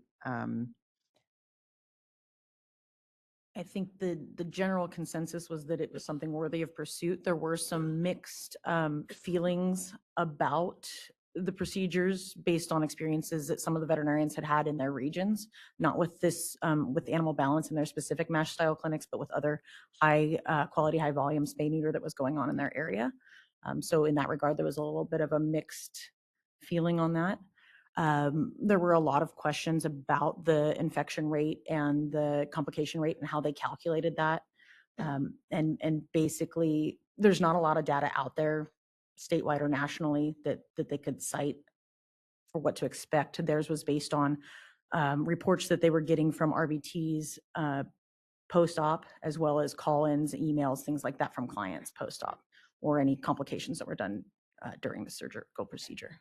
Okay, and then how were they they were establishing a VCPR differently in other states? Like, what was that issue they were having? So they're having a separate veterinarian do the pre-op exams before sedation and induction. And in California, the surgeon is the one that needs to be establishing the VCPR. And so that's a little bit difficult. I think our shelters as a whole struggle with that from a surgery standpoint, in being able to do that many surgeries in a day and also establish the VCPR for those animals and establish that line of communication with the clients. I think the communication portion is the hard part of that for them. Okay, and so I think that, so it sounds like there's two issues. The establishment of a VCPR by one doctor and then having a surgery done by another, which I think some in other settings does happen, and is maybe a little bit of a gray area anyway, and that has come up recently, it sounds like, for other reasons. And then the second is the premises and requirements for surgery. I would be in favor of further investigation of both of those. Yes, go ahead, Mayor Mitchell. Thank you. Yeah, I'm really happy to hear this coming up, and that the MDC is looking at it, and would definitely support further research. My background in Humane Society and animal sheltering is spay neuter, spay neuter, spay neuter is the only way to get out of the crisis that we have now, and the shelters are overwhelmed, and animals are getting euthanized. So this is really, I think, an important thing, and the only way to really help both the consumer and the animals. So I hope that we can continue looking at this and move it forward. I think one thing too that I'd add that was discussed to your question about whether it was safe or not, I do think there's a lot more research and conversations to have with stakeholders to fully understand it, and then understand what the potential hindrances are that could be changed while still maintaining the same level of protection. But one of the things that they also discussed is about the difference between a normal spay and neuter and then the high quality, high volume spays and neuters, and the incision itself and how small these incisions are versus the incisions of a normal spay and neuter. There were comments from veterinarians about how long their incisions are, and it's a lot larger than the incisions that are being done in these high quality, high volume spays and neuters. So it's obviously the bigger the incision, the more chances of infection and all of that. And so when it's really, really small, it reduces the risk to the animal as well. And also the amount of time that they're in there, because Really they're quick. doing it within 7 minutes. Yeah. So it's the amount of time that they're in there and the incision, because I know Dr. Nunez was shocked that there was no scalpel handle and in the surgery pack. And I even said, I mean, if you've ever seen an incision done by them, it is literally the size of the tip of my pinky. And so I think that people need to respect what is done, and it is an amazing ability that these surgeons have, and it should be respected. And so for that, we need to say we can't compare them, because it's not comparing apples to apples. So I think it's really important that we allow this to be researched further by the MDC. I would like to add also that this is a specialization, just like cardiology, like orthopedics and stuff. So these high quality, high volume spay neuter veterinarians really hone their skills. And I think the conversation with the MDC yesterday was more of a lot of, some of the committee members have not seen them in action, are not familiar with the procedure, how the flow goes, how all of this happens, like how they could do 80 to like 100 surgeries in a day. So I would say yes, I would be very supportive for the MDC to continue establishing what you call this, the data, and also maybe giving a better understanding and allay all the fears that some of the members have. And I think it's just about being familiar with what is being done. Would you also like them to make recommendations to the board, potentially in the form of amending regulations to allow them to continue? Yes. Yes. Yes. Thank you.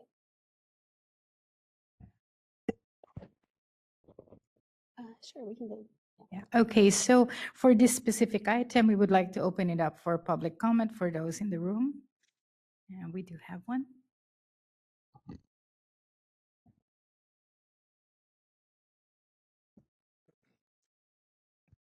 Good morning. My name is Grant Miller. I'm the Regulatory Director at the California Veterinary Medical Association, and we certainly appreciate this dialogue regarding this subject. We know that California's pet overpopulation problem is epic in the state. We euthanize somewhere between 660,000 and 1 million animals a year in California's animal shelters just because they're unwanted. There's too many of them, and only veterinarians can solve that overpopulation problem by sterilizing these animals. And so the CVMA is committed to thinking outside the box on HQHVSN. Part of that effort on our part was SB 1233, which we passed last year. That is to certify every veterinary student who wants to take a certification program in veterinary school to learn HQHVSN. We want to certify them by the time they graduate so that they can get into these shelters and start earning a little extra money. These shifts actually pay quite good well. They pay around $800 to $1,200 a day, which is usually a monthly loan payment for a student. So we see it as being a win-win opportunity. We're trying to actually fund SB 1233 this year, and we appreciate the board's previous support on SB 1233. Further along those lines, we are looking to, if we will say, for lack of a better term, part the waters for veterinarians who want to do this. And the VCPR issue in relation to HQHVSN is one of the barriers that we've identified to have to figure out how we can solve. I'd like to make a friendly amendment to what Ms. Usry said before, which is that only the surgeon who's performing the procedure can establish the VCPR, and that's not technically true. If there is a registered veterinary premises, the 2032.15 allows one veterinarian to step in for another, but we don't advise that. For something as delicate as surgery and as intricate as surgery, we really believe that the doctor performing it should be the one who is working with the VCPR. But we also recognize that there's a rate limiting step in talking to 30 clients a day about a surgery when we need to perform the surgeries. And so the CVMA had originally thought that we would sponsor legislation this year to somehow modify our VCPR to allow veterinarians who are performing HQHVSN to do it in a way that would be time efficient.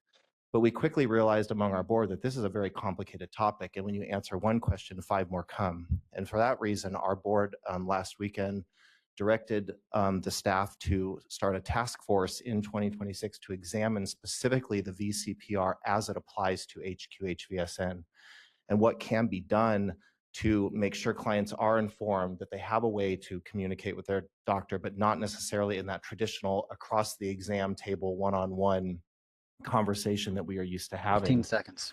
And so we are putting that task force together. We are hoping that the Veterinary Medical Board will, as they have in the past, have at least a liaison present on the task force.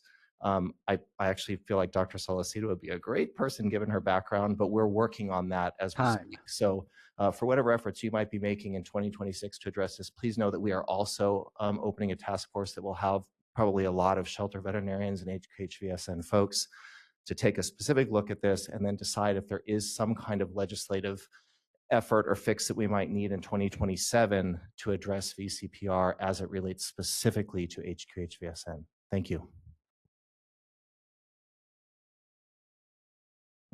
Thank you for that.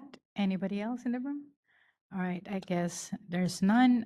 Moderator, could you please open up the line for those participating remotely? WebEx is open for public comment on this topic. If you'd like to make a comment, please raise a hand by tapping that hand button at the bottom of the screen. Dial-in users dial *3 to raise your hand, and we will call on people in the order we have requests. Also, we're going to expand our time limit to 3 minutes and 20 seconds. I'll give you a 15-second warning before your time expires. Our first request is coming from Amanda Vance. Hold on just a moment, please. We're sending you a request to unmute your microphone.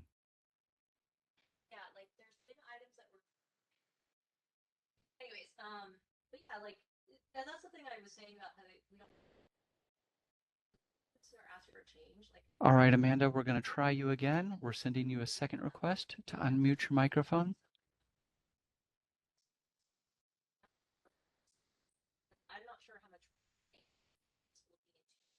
If you're on a mobile device, you may need to hit the ellipses button. That's the dot dot. Are you with us, Amanda?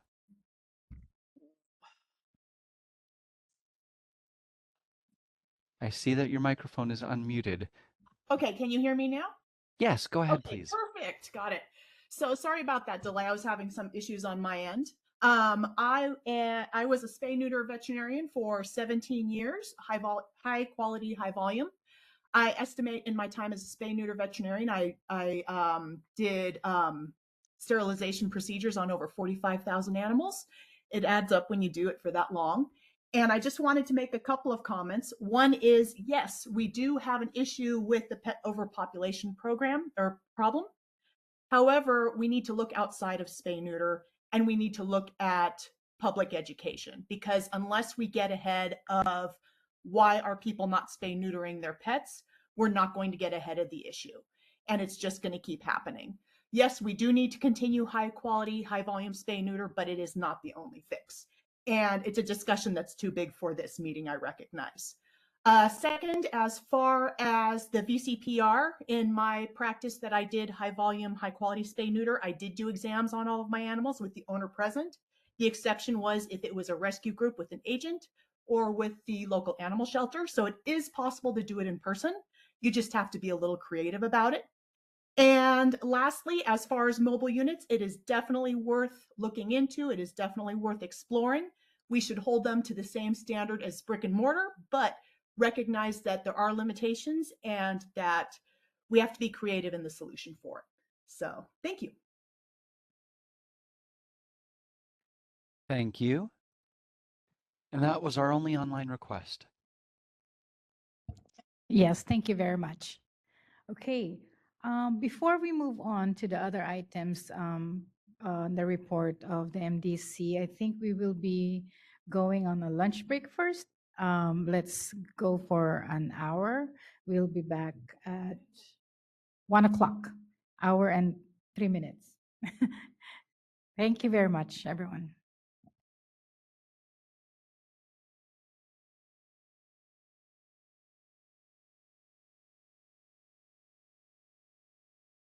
Okay, good afternoon. It's 1 o'clock, and we would like to resume the California Veterinary Medical Board meeting and go back to where we left off with agenda item 8 with the report from the MDC. So I'm turning it over to Marie. Thank you. The next item we discussed in the meeting was the update discussion and possible action on recommendations from the Unlicensed Practice Subcommittee. The subcommittee met with representatives from the shelter community on October 9th to receive feedback on the legislative proposal that we'll discuss in agenda item 8B today, and asked for input on what statutes and regulations hinder the shelter community's ability to provide necessary services. Based on that discussion, staffing seems to be the primary concern. This includes licensure issues and reciprocity between states. The concept of limited licensure by creating a new license type for shelter vets, similar to that for university vets, was discussed. There was also the question of opportunity for foreign veterinarians in this area. Other issues of note were scope of practice for RVTs, establishing the VCPR for surgical patients, and a brief discussion on the ability or lack thereof for animal control officers to sedate animals prior to euthanasia in the field. I don't know if you want to discuss any of that now before. Yeah, so I think one of the things that would be helpful to hear from the board, because the Unlicensed Practice Subcommittee, in which Dr. Solcito was on, was looking at ways to address some of their concerns. The scope of practice concerns, the request from them was to allow, expand the scopes for veterinary assistants and for RVTs to do services to help with the fact that they don't have enough veterinarians to provide the services.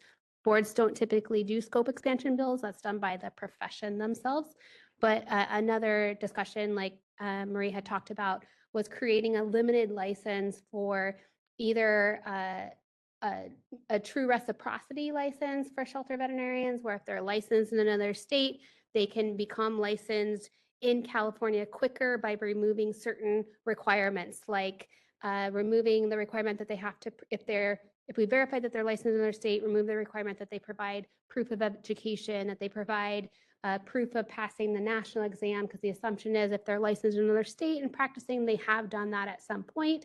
And can we look at coming to a more true reciprocity to get them licensed faster? Another of the discussions was creating a separate license, again, limited for shelters for foreign graduates. And when we say foreign graduates, we're not talking about the foreign graduates who went through the foreign graduate pathway to get licensed. These are foreign graduates who are not successful in completing that pathway for various reasons, to allow them to become licensed to perform the spays and neuters within the shelters and other shelter services.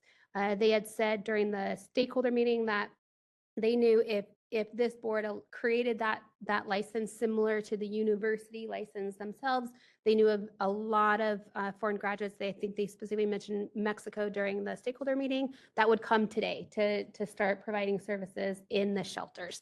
So, but the subcommittee and the MDC didn't want to get ahead of the board by creating what that could look like in statute before getting more guidance from this board. Is that something that you would want the MDC to do, to look at creating limited licensures for shelters to help them provide the services they want to provide? And can I just add also, based on our stakeholder meeting, it was emphasized by our stakeholders from the shelter community of the big gap in staffing. That is the biggest pain point, I guess, that they have.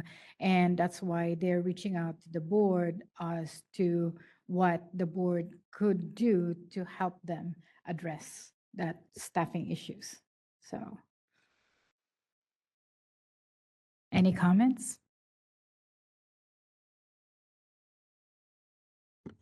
Just a clarifying question. When staffing issues related to the Veterinarians, basically, veterinarians, RVTs, those are they're what you call, there's a big, I guess, exodus of veterinarians from the shelter community, leaving them. And so now they're like they have this big gap in the provision of services, not just for animals impounded, but also for the community who's now turning to the shelters for help. And there's a shortage of RVTs as well. Is that true in the shelters? Pardon that? Is there a shortage of RVTs within the shelters as well as vets? Correct. Yeah, okay. But the request from the shelters was to look at expanding the scope for RVTs and the scope for VAs, because there seems to be more RVTs than there are veterinarians who are willing to practice in the shelters.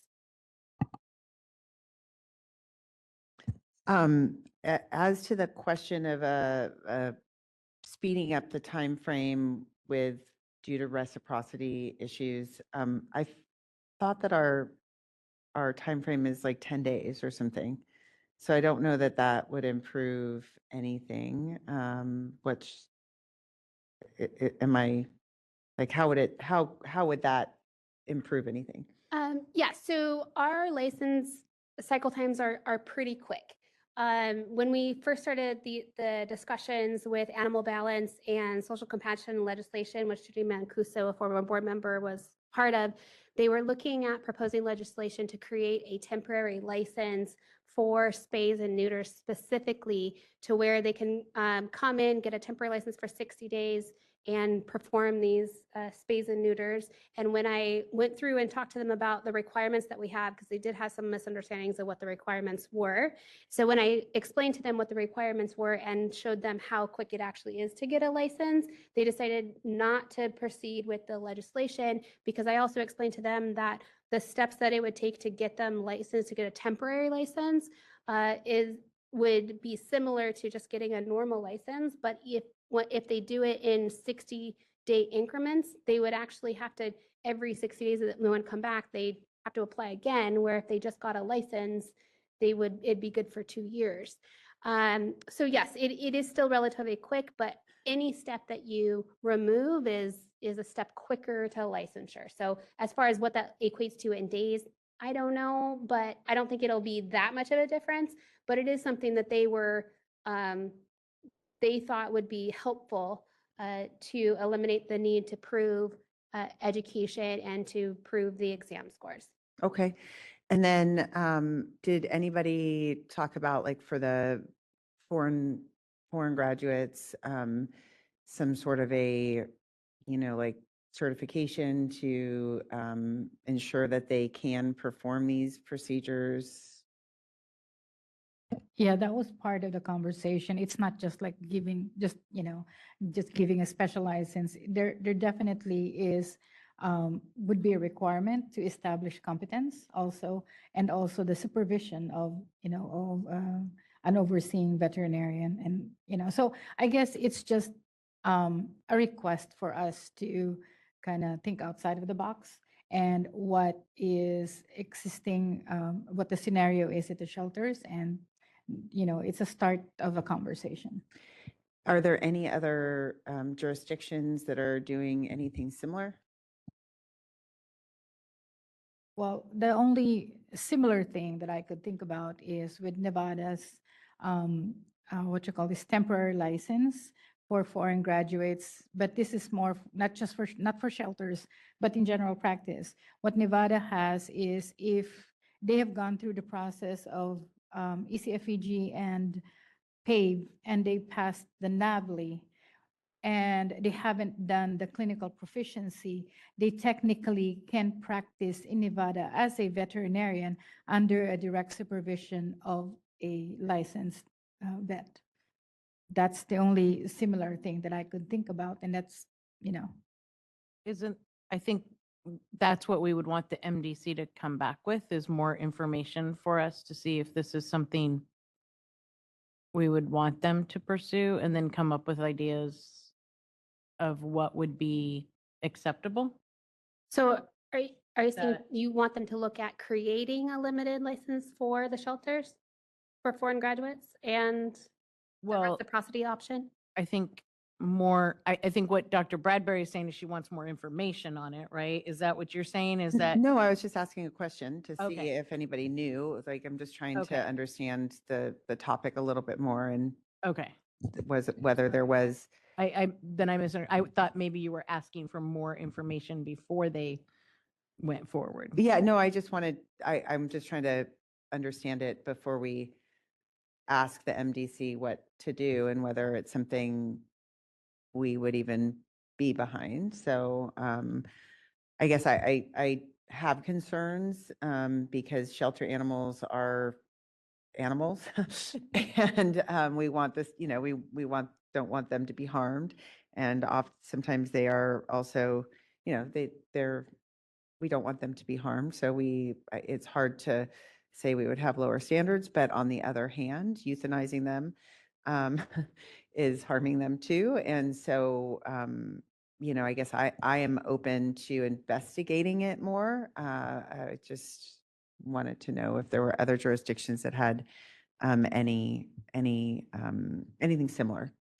Yeah, this came about with the suggestion of kind of like a special license or something, parallel to what is being issued in the universities in like research, right? Where usually foreign graduates would be granted a limited license as long as they're working within that research facility or in the university. So that's kind of like where the thinking is. So Could we potentially say that we are asking the MDC to find out what options are out there for us, and who else has anything like this? If there is anything else out there, what is there? What potential options are there? And then, and if there is anything, be able to model something like that, or if there isn't anything, what kind of options could they potentially come up with for us? And That doesn't mean we're going to accept it, but what would be a potential viable solution if we were so to accept this? So are you I know. asking for like multiple options and the products being a legislative proposal to create a license type and this is what it would look like? I mean, because they need more guidance on what end product you want from the MDC. Dr. Tomlinson? I guess I'm not going to pretend to be totally familiar with the problem, but I hear there's a problem and I hear they have some possible solutions. And we're not going to say we like the solution without knowing what it is, but we are going to say, bring us back some ideas, please. Yeah, so the ideas are creating a limited licensure, but they didn't want to create a legislative proposal to show you what that looks like before getting ahead of they don't want to get ahead of the board. So if you're saying you want to see what it looks like, then they'll proceed with showing you what it could look like. Okay. Okay, so motion? No, we don't. If that's a consensus from the board that, yes, that's what we want to proceed with, seeing Okay. what the options could look like in a legislative proposal, then we can do that. I guess. We love There's giving the MDC marching more work, orders for right? the subcommittee, right? So, Yeah, and can we just include in that some ways to safeguard the limited license, with of course. Yeah, if you have Um, any kind of concerns that you would like to make sure that the MDC analyzes in this process, then it's good to hear that feedback. Yeah, as like well. a way to assess basic competency before granting such license. Yeah. And are you interested in doing that just for things like spays and neuters or all the services provided in a shelter setting? I would say, since the biggest need is the spay and neuter, maybe that's where we could start with, right? But I wouldn't mind like looking at the RVT scope as well, being able to incorporate that because they're going to come back and ask for that as well. And since that was brought up, I don't, that may be something that is addressed with the CVMA stakeholder meeting. I don't know. And I know that CVMA is bringing that up. So that may be something that's addressed. I think they mentioned that yesterday. That is a good point. Maybe that's where we could start with. If we could look into a possible limited license, incorporating what the RVTs are doing in addition to possible spay and neuter.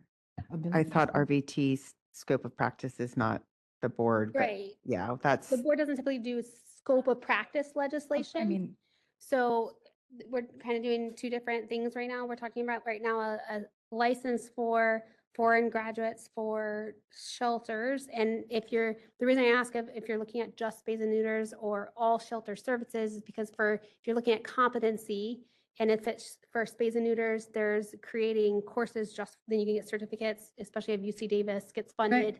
what I heard, what Christy was saying is that incorporating the services that RVTs are able to provide, and on top of that, the ability to do space and neuters for this new license, the limited license.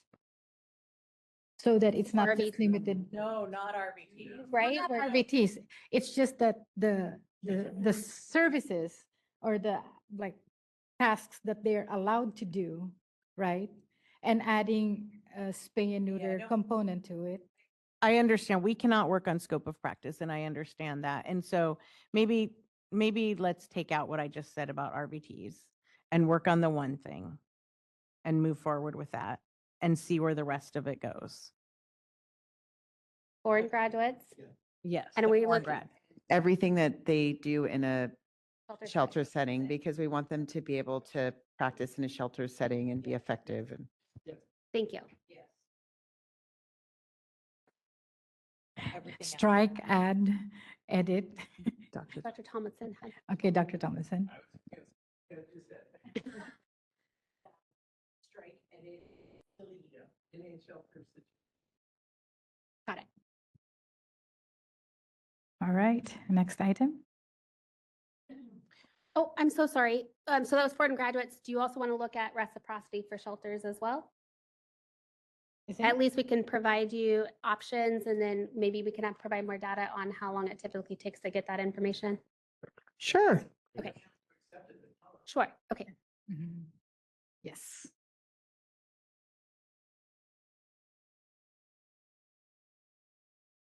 Okay, thank you. Following that, we received an update from the Veterinary Practice Subcommittee. This began with another brief discussion on the MASH clinics. After listening to the presentation and the MDC discussion and based on the direction from the board received today, the subcommittee will evaluate the current veterinary premises requirements to see what, if any, amendments may be made to accommodate MASH-style clinics while adequately protecting consumers and animals. We then discussed challenges related to licensee manager requirements. The board's executive officer and enforcement managers have shared significant concerns with the licensee manager structure and the lack of accountability for the veterinary premises owners. These concerns include the fact that licensee manager's position seems to be a rotating door at many veterinary premises. This creates issues such as repeated inspections and delays in compliance due to change in licensee managers in the middle of the 30-day corrections period. It creates a lack of citations for repeat violations, as most inspection violations result in education for licensee managers if it is a first-time offense. If the same or similar violations are found at a subsequent inspection and there's a new licensee manager, it is difficult to issue a citation against the new licensee manager as they were not responsible for or educated on the violations for the first inspection.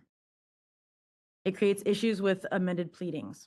Within the last several years, numerous accusations had to be amended to remove the veterinary premises registration following substitution of the licensee manager. Again, the new licensee manager would not be responsible for the prior premises violations, even though the premises registration holder may be impeding compliance with minimum standards.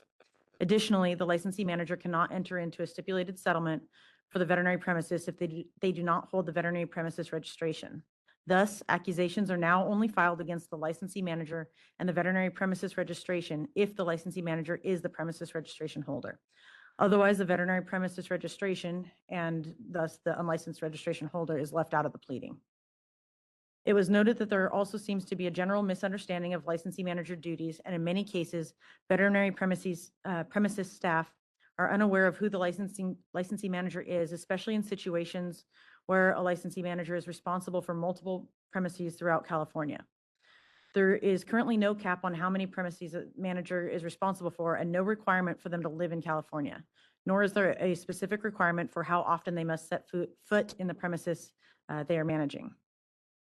Representatives from the shelter community have shared with the board on multiple occasions their challenges in finding veterinarians who are willing to take on the responsibility of the licensee manager. This has made it difficult for shelters to obtain premises registrations and provide necessary care to animals within the community. Recently, the Virginia Board of Veterinary Medicine took action against 3 corporation-owned veterinary premises for operating for multiple years without a veterinarian in charge, which is their equivalent. The veterinarian who the corporation had listed on forms as a veterinarian in charge had no knowledge that he was listed for multiple years. There are concerns that these violations are occurring nationwide, including in California. The subcommittee shares the board staff's concerns that the current structure holding the licensee manager accountable for all minimum standards within the veterinary premises may not be adequately protecting consumers or animals. Instead, the regulatory structure designed to protect consumers and animals may provide a false sense of security while enabling owners to continue operating veterinary premises well below the minimum standards. During discussion, there was a wide agreement from the MDC that this topic needs to be looked into further. A lot of research is needed here, including how to obtain contact info for the owner and who is held responsible for corporations. During public comment, Bonnie Lutz brought up how other states operate, specifically North Carolina and Massachusetts. These states have specific requirements for reporting any violation of the Practice Act that ties it back to the owner. Dr. Grant Miller of CVMA said that he receives a lot of calls from people confused about the topic of licensee managers and their responsibilities. He stated that this seems like natural progression for the board since veterinarians are not often owners in this day and age. Difficulties for shelters and multiple location vets are well documented and should be discussed. Before researching this issue any further, the subcommittee would like guidance from the board on whether this should be pursued or if there are alternate solutions to be explored. So similarly, we didn't want to get ahead of the board, especially since this is a very big change, not only statewide, but nationally, and the Canadian provinces, those who do register They all have something similar to a licensing manager, whether it's veterinarian in charge. So it's a very big change to status quo. And so the goal is looking at removing the licensing manager requirement and shifting the accountability to the premises registration holder owner, and hold them accountable. There's a lot of research that'll have to go into that and all of the impacts, but we wanted to make sure that to see what the board thought before we went forward with that, because it's a pretty large endeavor. I support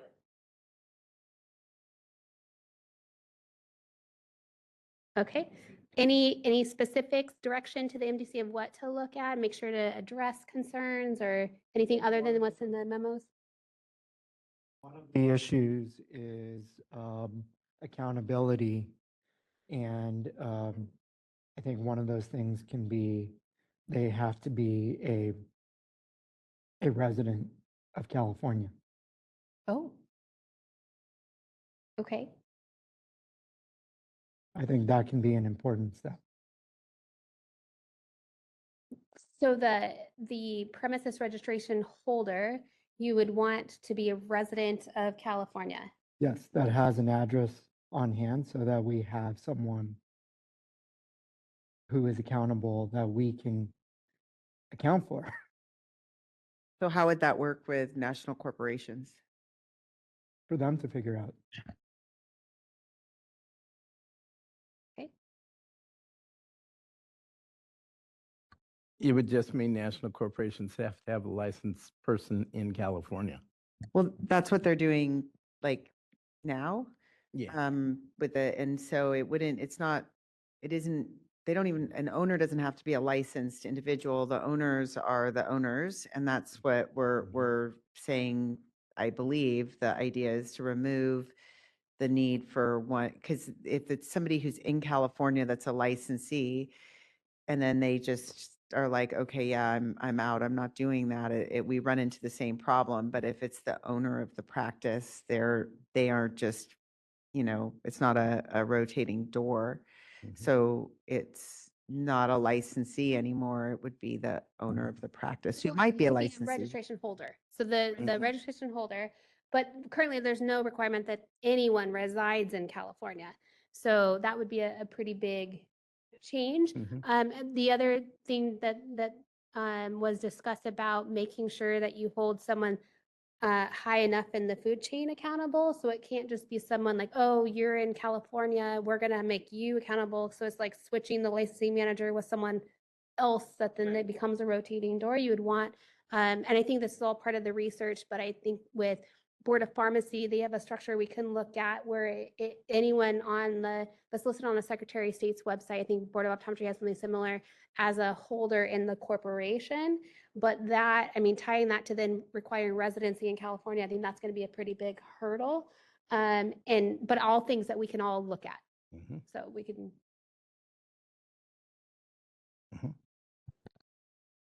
All right. It sounds like for the minutes, consensus is yes, proceed. Okay, thank you. Okay, thank you. During the July 2025 MDC meeting, the Complaint Audit Subcommittee shared discussions from a subject matter expert roundtable that brought into question the condition-specific VCPR. During that meeting, the MDC discussed current law versus what is occurring in practice, how the temporary COVID-19 waiver impacted how veterinary medicine was practiced at that time, standard of care versus regulation conflict, the differing perspectives within the profession, access to care and spectrum of care considerations, and future implications. The subcommittee asked the MDC at yesterday's meeting to consider both the support for removing the condition-specific language as well as concerns for removing this language and discuss what is best for consumers. Support for this included greater access to care from multiple angles, such as appointment availability, lack of adequate means of transportation, and financial feasibility. Concerns revolved around benefits to pill mills or those entities that just want to make money from prescribing medications, as well as those offering subpar care. During public comment, Dr. Grant Miller of CVMA stated that CVMA will be sponsoring a bill to change the VCPR from being condition-specific to being patient-specific and would encourage a collaborative effort on this. He would include a VCPR length of 1 year for in-person exams and 6 months for telemedicine exams while following the guardrails that are already in place to ensure standard of care. He noted that you cannot regulate to the lowest common denominator, as there will always be bad actors. CVMA's goal is to look to increase access to care. Bonnie Lutz echoed what Dr. Miller had said and stated that she answered questions on condition-specific VCPR for a long time. She advises her clients to view it as standard of care. She noted that no other state interprets this way. The MDC would like to further research this topic with direction from the board. So we're looking for if you would like the MDC to look to, again, provide recommendations on what it would look like to remove the condition-specific language. Yes. Yes. All right. Very agreeable. Thank you. There were a couple other ongoing subcommittee topics. However, no discussion took place on those at this meeting. They were just kind of mentioned. The California Department of Food and Agriculture collaboration is ongoing. We were supposed to meet on October 10th, but due to scheduling conflicts, that had to be rescheduled to October 17th, so we did not get a chance to meet before the MDC meeting. And then mandating electronic medical records is being discussed. The board tasked the MDC with researching whether the board should transition to requiring all medical records to be maintained electronically. This has been assigned to this subcommittee, and the subcommittee anticipates multiple meetings and significant stakeholder engagement before bringing this topic back to the MDC and the board. We then received an update from the enforcement subcommittee. The board currently has 5 consultants and 50 subject matter experts, comprised of 35 general practitioners and 15 specialists. 30 of the board's experts are actively reviewing cases. Due to recruiting efforts, the board was able to add 6 new experts to this pool, 4 of which are general practitioners and 2 of which are specialists. We received a breakdown of case reviews from January through September 2025. Numbers showed that 41% of cases reviewed by a consultant are then forwarded to an expert, meaning consultants can filter the majority of cases and get them closed more quickly. 86% of cases closed involving an expert review did not result in a citation or discipline. The subcommittee met on September 4th and were provided with an update on the following. The first was Strategic Plan Objective 3.4. This objective is aimed at increasing the number of experts and consultants to decrease investigation processing times. One task to help meet this objective is to create a video to recruit additional experts to join the team. Board staff met with DCA's public affairs team in September and is in the process of crafting video scripts. However, due to staffing issues, the public affairs team noted that videos will likely not be able to be completed until the first quarter of 2026. Strategic Plan Objective 5.4. This objective is tied to the above, as its goal is to create videos demonstrating how to file a complaint and apply for a license or permit. During the board's meeting with DCA's public affairs team, these additional videos were discussed and a plan is being laid out to create them. Inspector recruitment. The subcommittee discussed the possibility of employing veterinary assistants to conduct premises inspections given the reimbursement rates for inspections. It was also determined that any complaints submitted to by a licensed veterinarian would be automatically shifted into the expert queue rather than having them filtered by a consultant. Pursuant to Strategic Plan Objective 3.7, the subcommittee finalized updates to the hospital standard self-evaluation checklists to help licensees remain in compliance with regulations. Since the MDC's July 2025 meeting, the checklists were finalized and sent to DCA Legal for review and approval. Upon approval from legal, staff will work with the publication's design and editing team to develop the checklist for posting on the board's website and dissemination to stakeholders. The subcommittee and staff are also creating checklists to coincide with the minimum standards for alternate veterinary premises regulatory package that is anticipated to go into effect January 1, 2026. By starting to update the checklist before the regulations go into effect, the subcommittee strives to have those checklists ready for dissemination upon the regulation's effective date. I don't know if anybody has, I don't have any requests for that, more of just an update. We then received an update from the Outreach Subcommittee. On September 23rd, the executive officer went to Fresno and spoke to the Central California VMA on spectrum of care and was joined by Dr. Cheryl Waterhouse. The event was well attended and very informative. Future discussion topics for the MDC include electronic medical records, electronic signatures, HQHVSN and alternate premises regs, condition-specific VCPRs, licensee managers, shelter-specific licenses, the VCPR as it relates to high-quality, high-volume spays and neuters, pharmaceutical pricing and access to care was brought up at the last meeting. We do need a little bit more clarification from the board on this pharmaceutical issue, and what direction you would like us to go, how you would like us to research that. Yeah, so this was brought up a future agenda item. I know it came up during public comment during the last board meeting, and even it reflects in the minutes. The board had said that even if the board's role is unclear, but the members agree that there is impacts to consumer protection that may merit MDC research or collaboration with agencies like Better Business Bureau. But we just need a little more guidance on what product do you expect out of the MDC.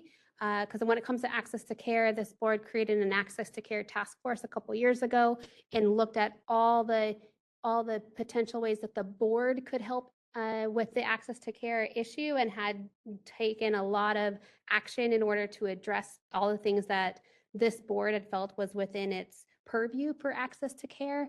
And so with this, when it comes to how the pharmaceutical companies are impacting pricing, that's where we're not sure where that you want the MDC to go. And the MDC has a lot of work to do, so we just need to make sure that we're not going down rabbit holes that the board doesn't actually have any control over. I have a question in regards to the task force. When they looked at access to care, and when was that completed? A couple years ago. A couple years ago? Yeah. I don't know that the access to the care issues are similar today to what they were back then. In So- terms of what I think we're talking about is financial access to care. Yeah, so they did a lot of research to find out all of the things that are impacting access to care, and there was a lot of different facets that are impacting that. The one thing that the board didn't have control over is the financial aspect of that. And so that's something that the board, that's not in the board's purview, but we looked at any barriers to licensure to help with the access to care, and the board supported legislation to remove unnecessary barriers to get more individuals licensed. And we looked at the process of the license application to get them licensed quicker. And so they did things that they felt they could do to help with the access to care. But when it came to financial, that's outside of the board's purview. And so then it seems like that this direction is now looking at going into a direction that is not within the board's purview. And Got so it. that's where we just need more, what is it that you want the MDC to do? We even started with corporate practice of veterinary medicine. So Yes. to be clear, we even started there. Okay. So it did start there. I guess the whole access to care, the result of that actually was more focused on, I would say, accessing veterinary services, right? So that's part of it. But what we know about access to care problems, and not just in California, but nationally, is that the access to care issue is greatly affected by financial abilities of pet owners, of to afford, because of the increasing cost of care. And I think that is where the comment, that's what I got, the comment came from the public, is about on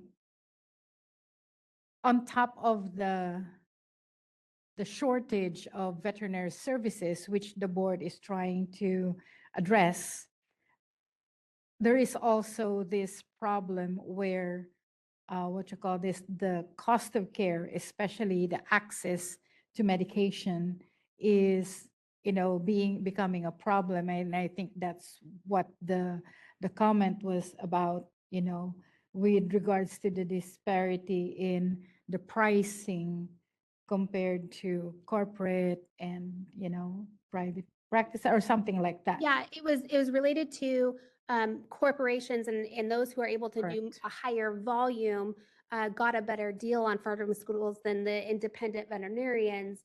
And so they were concerned that that's an access issue because they can't compete with the higher volume orders. And so that's where that concern is. But that's where we're kind of at a loss of where is it you want the MDC to go with that, because that is completely outside of our purview. The other thing too, though, about access to care, another thing that came out of that was the whole telemedicine discussion. We had a lot of issues with telemedicine and how it directly related to access to care, and then also the spectrum of care and how a lot of veterinarians don't understand how the board sees spectrum of care. So that's why we're doing more outreach to help with that part of access to care, to let them know that we do consider it part of standard of care, as long as all the options they provide are within the standard and not below the standard. So we feel that those are all, so we had the educational piece, we had multiple pieces of legislation to help with access to care, but this is the one where it's like, I don't know where you want the MDC to go. So. And any comments from other board members? Okay.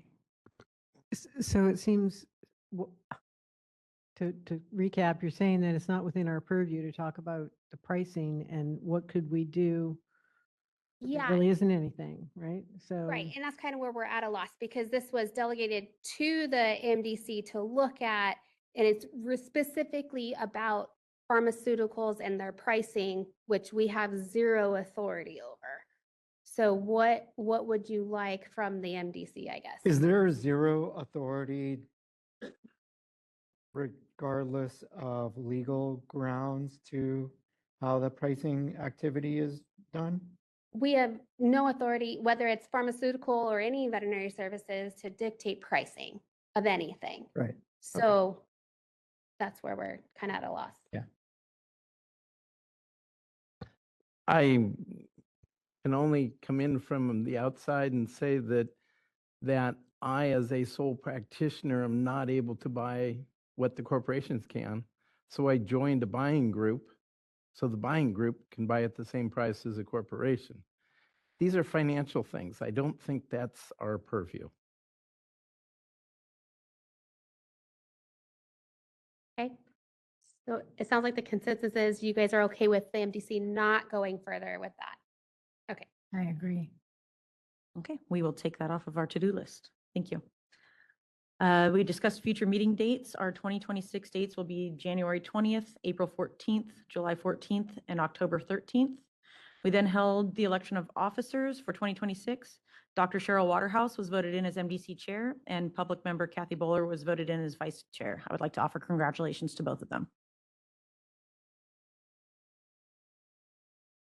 All right. Does anybody have any comments, questions? We should do public comment. Now, Thank you, Marie, for doing your final chair report then, and happy RVT Week, National Vet Tech Week. And we appreciate everything that you've done. Not that you're done yet, but Not done yet. yeah, but I'm just telling you, thank you for doing a great job as chair. And Dr. Sullivan did a great job, always. always doing, mentoring you, of course. But yes, thank you for all of your work as chair. Thank you. Happy Vet Tech Week to you too. All right, now we would like to open agenda item 8 for public comments in the room.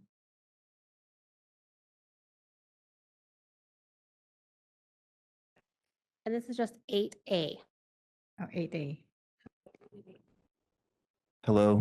B. 8A and B. Yeah, we did 8A and B. The 8B is a legislative proposal. No, we didn't do the proposal. We haven't done the Oh. proposal. It's Okay, only 8A, sorry. Comments on 8A. But just as point of clarification, 8A is what she just covered. Everything she just covered. Perfect. Thank you. Grant Miller, California Veterinary Medical Association Regulatory Director. And shucks, you stole my thunder. The CVMA will be sponsoring legislation in 2026 to change California's VCPR statute from being patient-specific to being condition-specific. No, the other Nope. way around.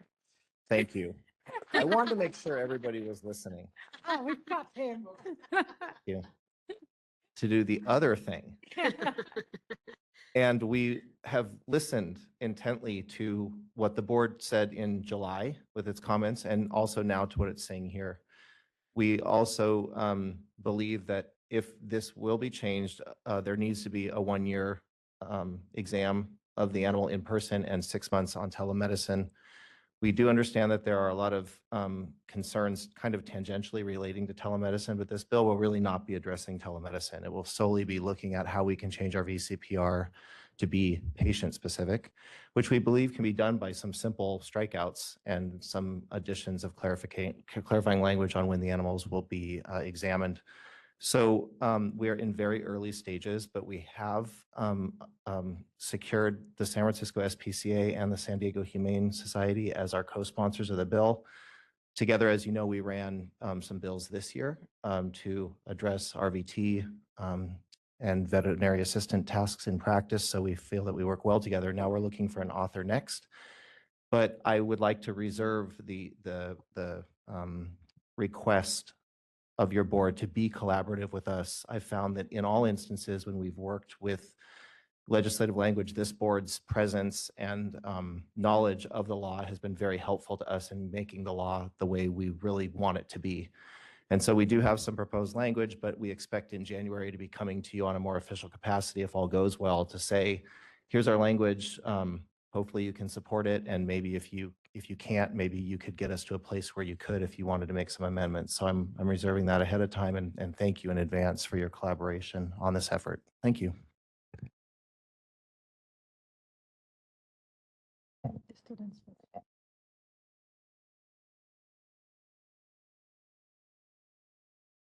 All right, so moderator, can we open up the line for those participating remotely for agenda item 8A? All right, we are open for public comment via WebEx.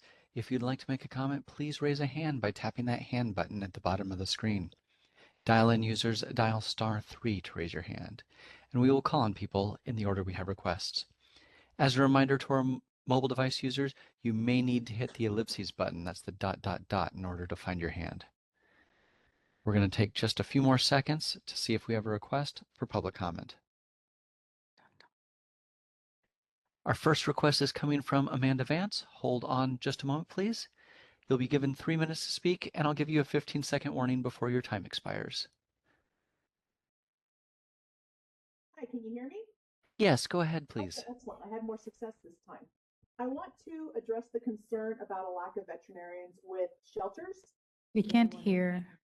and the consideration of changing licensing. My concern is we had a... Amanda, this is the moderator. Can I interrupt for a second? Yeah.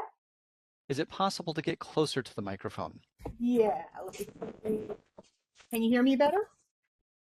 How is that room? Can you hear me better? It's clearer. Go ahead. Perfect. So I want to address the concern about veterinarians available at shelters, the lack of shelter veterinarians, and the consideration of changing licensure for foreign veterinarians. My concern is if we make it match the university requirements. At the university facilities, there's a lot more there's a lot more people watching over them. I'm blanking on the term I want to use now. And in a lot of these shelters, they're in very isolated areas where these foreign veterinarians won't have any supervision. And I think if we're already concerned about disciplinary actions, we may be opening the door to that even more. Another thing to consider is, why do we have a shortage of shelter veterinarians? What are the causes of it? And quite frankly, I think it's a consideration of what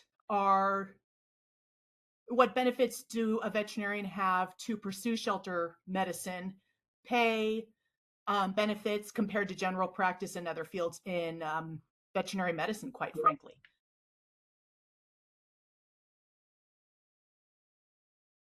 That's all. Thank you. And that was our only online request for public comment. Okay, thank you so much. Now we are going to proceed with agenda item 8B.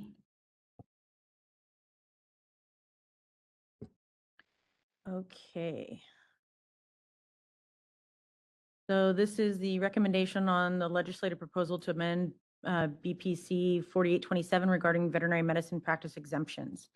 As discussed during the MDC's October 2024 and January 2025 meetings, the subcommittee was tasked with pursuing legislation to narrow the scope of licensure exemptions in BPC Section 4827 to prevent unintended consequences. The board raised concerns around the owner exemption in 4827 subdivision A1 and it being applied beyond its intended purpose of allowing ranchers to provide veterinary services on their owned food animals. The board receives many complaints each year for unlicensed individuals who have allegedly caused significant harm to animal patients. The subcommittee held multiple stakeholder meetings over the last year to understand the various types of unlicensed practice occurring and worked with stakeholders to craft legislation proposals to help address these concerns. In April 2025, the board approved a legislative proposal that narrowed the owner exemption. This proposal was unsuccessful due to significant concerns raised by the shelter community. They were concerned that the legislative proposal was overly broad and would prevent owners from providing any kind of necessary care for their own animals. If owners were unable to provide service to their animals, the shelter community was concerned that there would be an influx of animals at the shelters due to owners relinquishing their animals. Similarly, rescue groups also provide necessary care for their animals. The shelter community was concerned that if the rescue groups cannot provide the necessary care, they would stop taking the animals from the shelters. If more members of the public relinquish their animals and less rescue groups take them from the shelters would far surpass capacity and would be forced to euthanize even more animals. During public comment at previous meetings, it was suggested the board focus the exemption on specific acts such as surgery rather than overly restricting the owner exemption. So an update on that, the subcommittee met with board counsel and staff on multiple occasions to draft a legislative proposal that leaves the owner exemption intact, but prohibits owners from performing dental or surgical operations. This proposal would amend the owner exemption as follows. We have it up there. So it adds the underlined section B. The exemption authorized under subparagraph A does not include a dental or surgical operation upon an animal under supervision D, section 4826. Part C, for purposes of this paragraph, surgical operation means any procedure performed on an animal in which the skin or tissue of the animal is penetrated or severed, but does not include administration of the injectable drugs, let's see, is that the old one? Prescribed by a California licensed veterinarian, artificial insemination, castrating male livestock or dehorning or branding animals, subcutaneous insertion of a microchip for identifying an animal, ear tag or tattoo placement for identifying an animal. And I believe in the updated version, the first part there is just left at administration of injectable drugs. Yeah, Justin, would you mind jumping to, believe it's page 4, the actual legislative proposal, so the board can see what it looks like?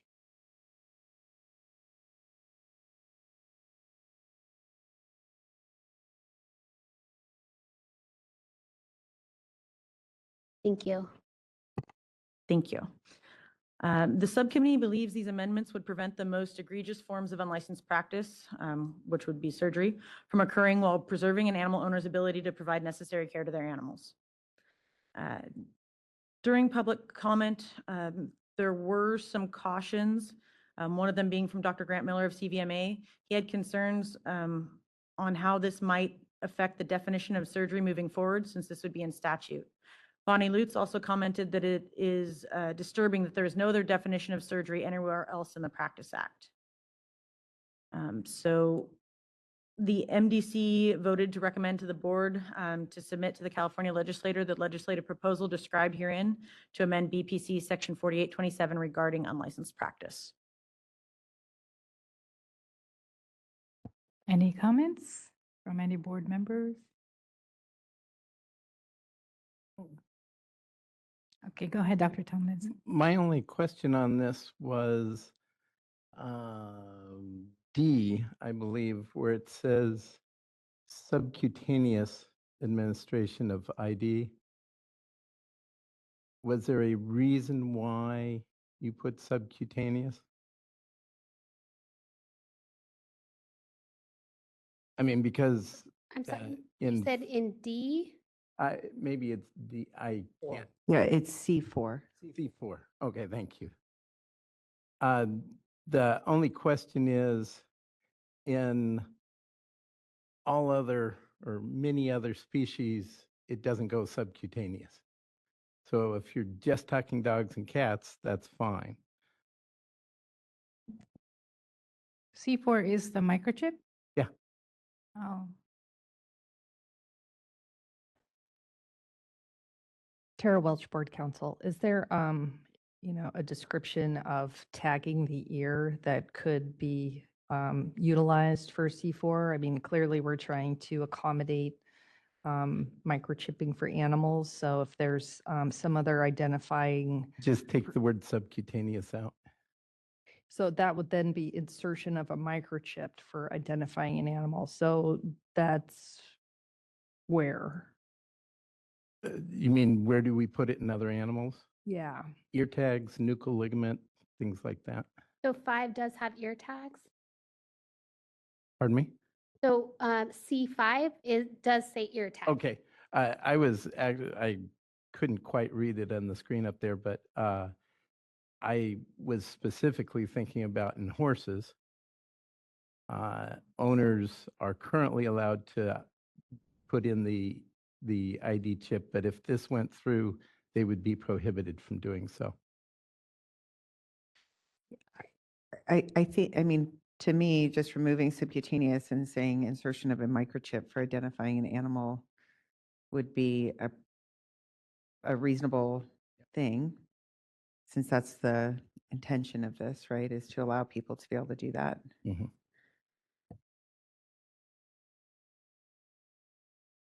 Unless there was some discussion as to why subcutaneous was specifically None that I'm aware of. stated. No. Okay.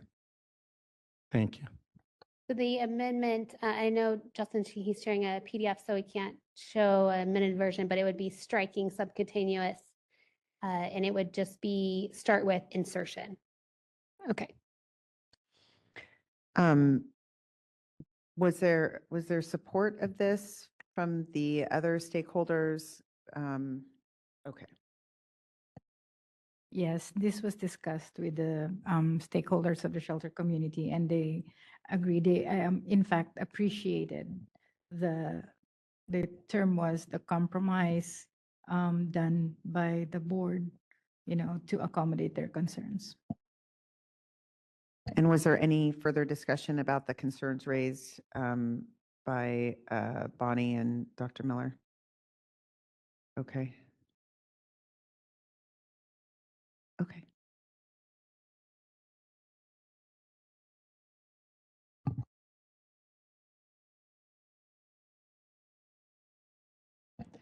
All right, well, I will make a motion to submit to the California State Legislature the legislative proposal described herein to amend BPC Section 4827 regarding unlicensed practice as amended here today. I'll second. Okay, so we proceed to public comment on this legislative proposal from anybody, public in the room. We do have one.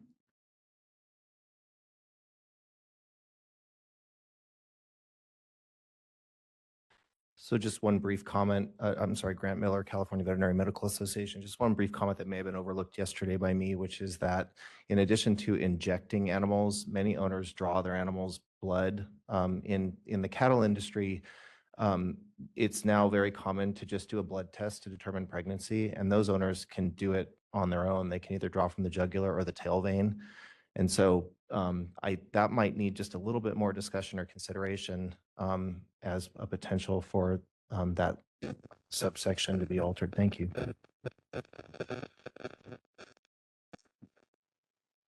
Thank you. Any other comments from the room? I see none. So moderator, could you please open up the line for those participating remotely to comment on this legislative proposal?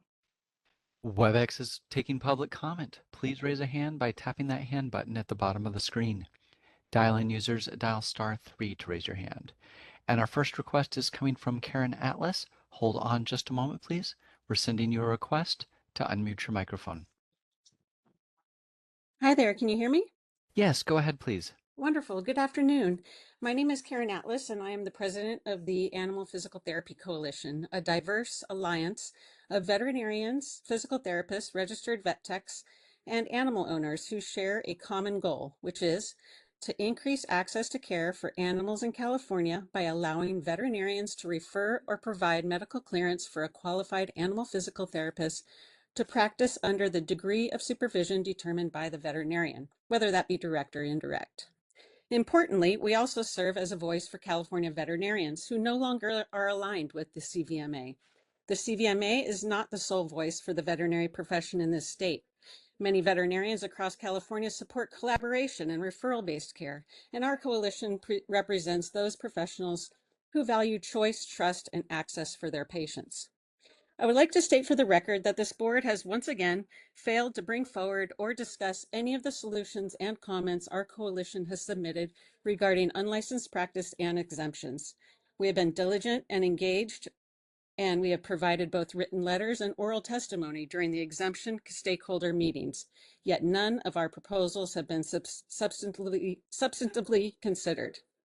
It is noted from the September 16th, 2024 stakeholder meeting that, quote, an animal physical therapy coalition representative, which was me, encouraged the subcommittee to allow an exemption to permit a veterinarian to refer their animal patients to non-vet professionals, such as licensed physical therapists trained in animals. The APTC representative, again, that was me, claimed that this would relieve the board's enforcement burdens, help shoulder some of the patient care burden on veterinarians, and provide better access to animal care to care for animal owning stakeholders, unquote. While we appreciate that our comment was acknowledged in the minutes, it is deeply concerning that no further discussion took place and that board continues to disregard any ideas outside its own narrative. Our suggestions to help solve both access to care for animal rehab and reduce unlicensed activity complaints was by providing an exemption to the Vet Practice Act. Providing exemptions for qualified non-vet licensees to work on animals was also a suggestion provided a decade ago, almost to the day, on October 20th, 2015, by the supervising senior attorney of the Department of Consumer Affairs. Her name was Noreen Marks. Sadly, the minutes from that 2015 meeting does not capture this important detail. And when asked to post the video from that meeting for public viewing, Ms. Sifferman denied that request for transparency. Holding, quote, stakeholder meetings should mean 15 genuinely seconds. listen. Holding stakeholder meetings should mean genuinely listening to stakeholders and exploring new ideas to address long-standing problems, not simply checking a procedural box.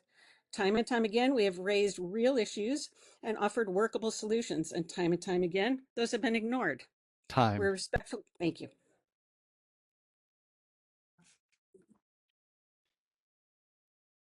And that was our only online request for public comment.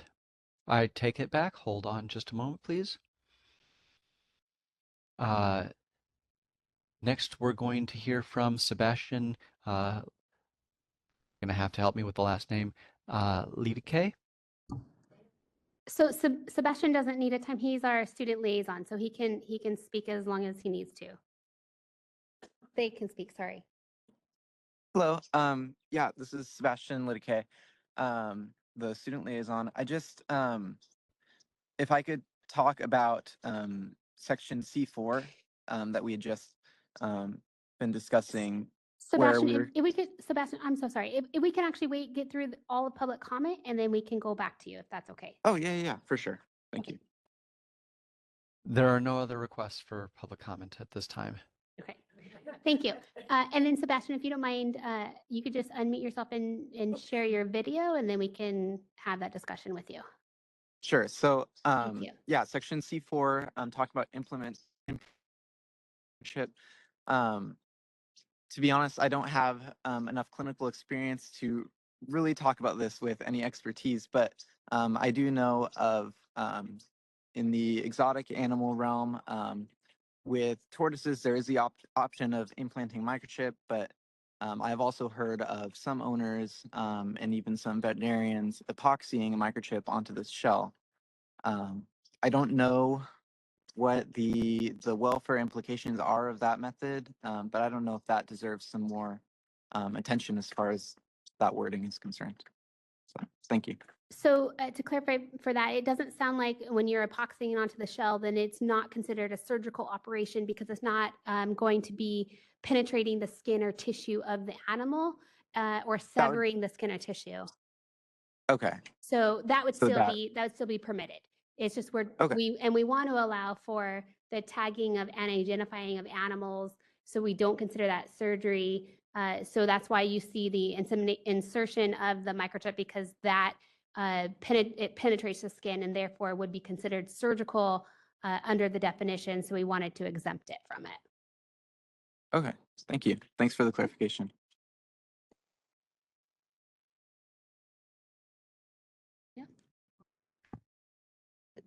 So if there's any more discussion after public comment, if not, there could be a motion. Any About the drawing of the blood. Because I just wanted to know, does anybody have any comments with regards to what Dr.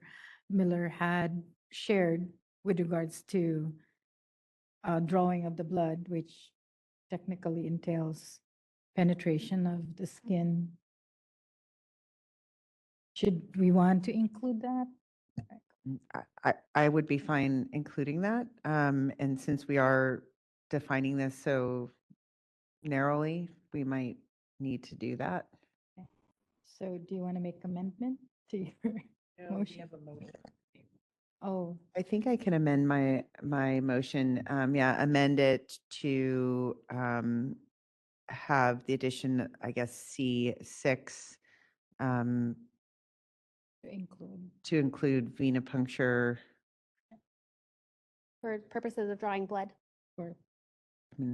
Yeah, I don't know if it has to be that Such as- specific, but yes. Yeah. I don't know. I'm For venipuncture, open to period. other ideas, but Venipuncture. venipuncture. Period. Okay. I would like to say for analytical reasons, because we don't want them opening a Blood blood bank. lab based on their cow. That's true. Sounds good to me. Add for analytical, for diagnostic purposes.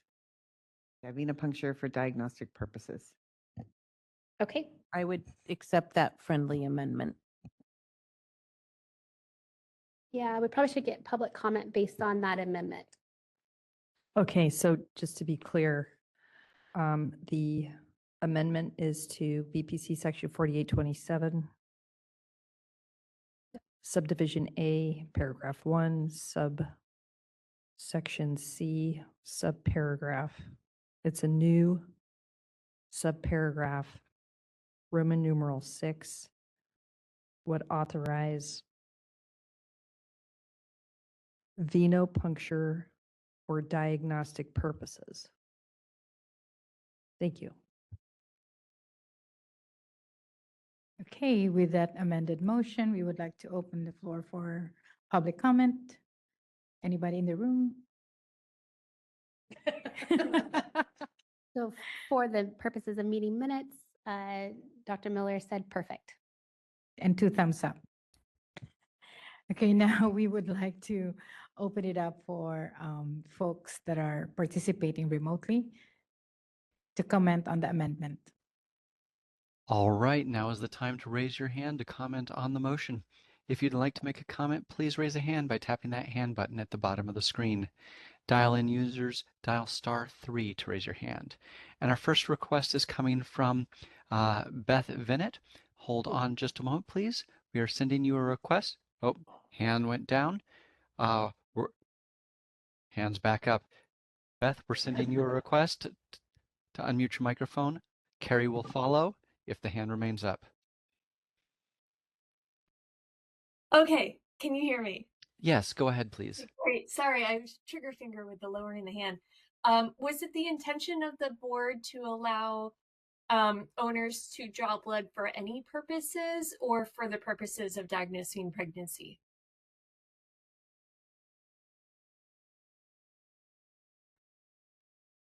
All right, thank you for your comment. Hang on just a moment. Next, we're going to hear from Carrie. And that should be the final request. Carrie, we're sending you a request to unmute your microphone. Yes, hi. Can you hear me? Yes, go ahead, please. Good. Yes, I'm Carrie Kelly, and I'm a member of the public, an animal owner. My question is probably maybe related to the venipuncture, and that is, what about cystocentesis for urinary analysis?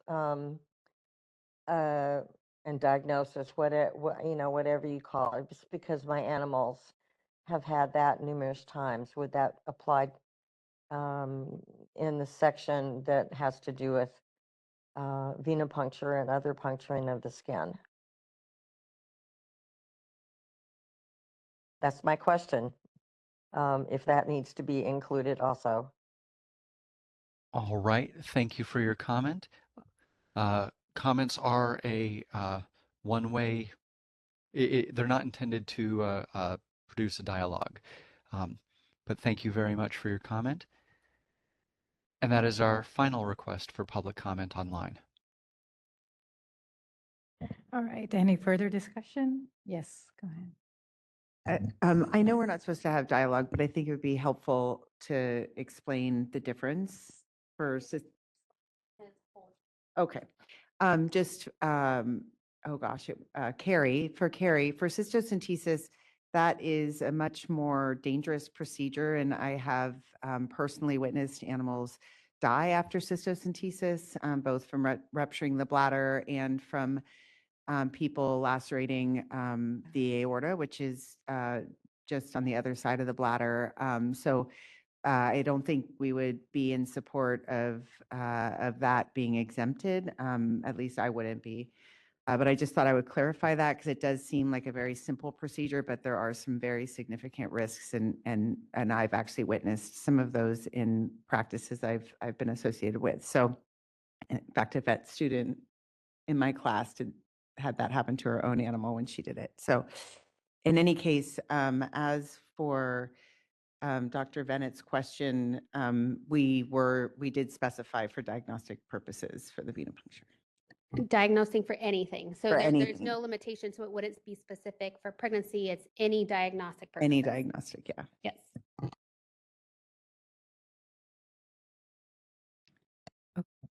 Okay, any other comments? I guess that's it.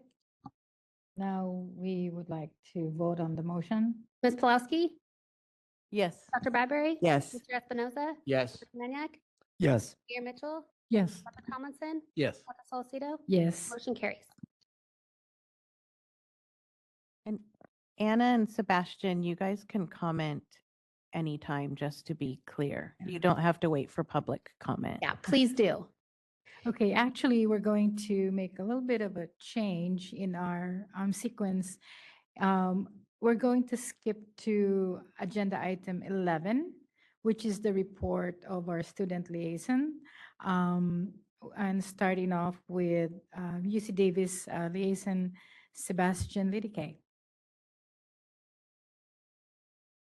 Thank you so much. Yeah, and thank you for moving this item up. I have a lab to get to pretty soon, so I do appreciate that.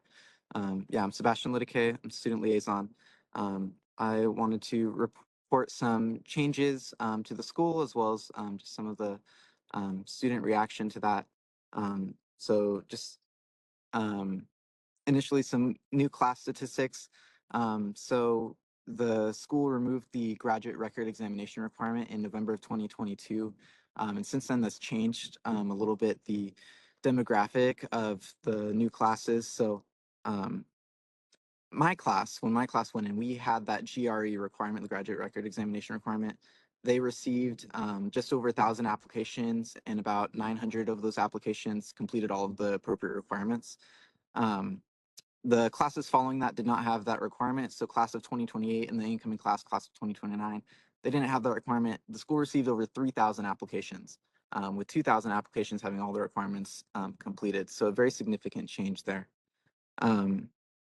In addition, about 57% of the incoming class are first generation college students, which is comparable to the class just before them, which also didn't have the GRE requirement. So I suspect, and many of my classmates suspect, that it's probably that the GRE was a barrier for a lot of first generation students due to cost.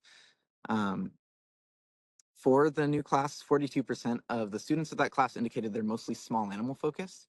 24% indicated that they are mixed animal focused, and that would include small animal practice with the practice of large animal or equine. And then the rest of the students fall variously into large animal only, such as livestock only, equine only, or avian, exotics, laboratory, and zoological. Overall, about 3/4 of the class are interested in private practice. With that, there's also been some changes to the curriculum. So there's no more CAT surgeries as of this year for the junior surgeries, the third year laboratories that we do. And it's been explained to me that this is mostly due to a lack of faculty availability to oversee some of the labs that take place with the CAT surgeries. So some of the students are somewhat concerned about pre-graduation surgical experience. I don't know if they're going to find a solution to that sometime soon, if they're going to reinstate those surgeries. So we now do a total of 9 surgical labs, and with 3 surgical teammates. So each person gets to be primary surgeon a total of 3 times. Once for a dog castration, and then twice for a dog spay. And this is for the 3rd year junior surgery lab. So during 4th year, we do have the option to choose surgical rotations. One of those is the shelter medicine rotation. I've heard from students who have taken that rotation, they do somewhere from 30 to 50 surgeries over the 2 weeks of that rotation. So that's one option for students there to get some more surgical experience before they graduate. And some changes to NAVLE preparation.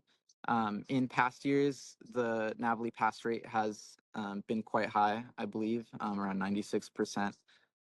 But most recently, it was at 92%, and I believe this has prompted the school to change how we prepare for the NAVLE. So we're no longer going to use the program we have been using to study. They're still in the process of making the change to a new program, so I'll learn what that is soon, hopefully. The school's also, sorry, was there a comment? I think a microphone just buzzed, but Oh, go ahead, okay. please. Okay. The school's also coming up for accreditation. So next week, there's the AVMA Council of Education coming by to review the facilities and the curriculum, talk to students and faculty, that kind of thing. So we'll see what news there is from that. On September 18th, the dean announced that they'd received a large amount of money in gifts, and they have plans to commit to some very serious expansions of facilities. So over the next 10 years, they plan to build a new veterinary education pavilion, a primary care hospital, an equine hospital, a veterinary cancer center, spay-neuter clinic, and a new raptor center. I suspect the spay neuter clinic that they're building is going to connect with the with SB 1233, which, like Dr. Miller was mentioning, is hope. It sounded like it was on tracks to have some more groundwork. So I'm pretty excited about that. I know a lot of my classmates are too. But overall, that plan is taking place over the next 10 years. But in addition to that, the dean announced that they plan on expanding the total class size, so overall 4 years, from 600 students to 800 students. So each year is adding 50 more students, essentially. It's unknown when exactly that change is going to occur. I suspect more towards the end of the 10-year plan when those facilities are actually in place. But we'll see where that goes. One part of that plan, the All Species Imaging Center, did open up. So that's been in construction for the past few years, and has been kind of, I guess, a preview to the rest of their construction plans. So that's open, it's up and running. Hopefully that will provide students a lot more opportunities to gain experience. The last thing that I wanted to talk about was the big beautiful bill, the new legislation for student loans, and what effect that might have on students. Not super specific to UC Davis, but just in general. It changes a lot for vet students. It has some effects on current students as well as current debtors. So folks who have already graduated, but I'm going to focus on the students. Overall, it removed Grad Plus loans, added a loan cap of $200,000 to all professional school students. And that's including if you, not just for vet school. So if a student goes to a master's program or if they're doing a dual degree program, any loans that they accumulate during those programs contributes to that cap.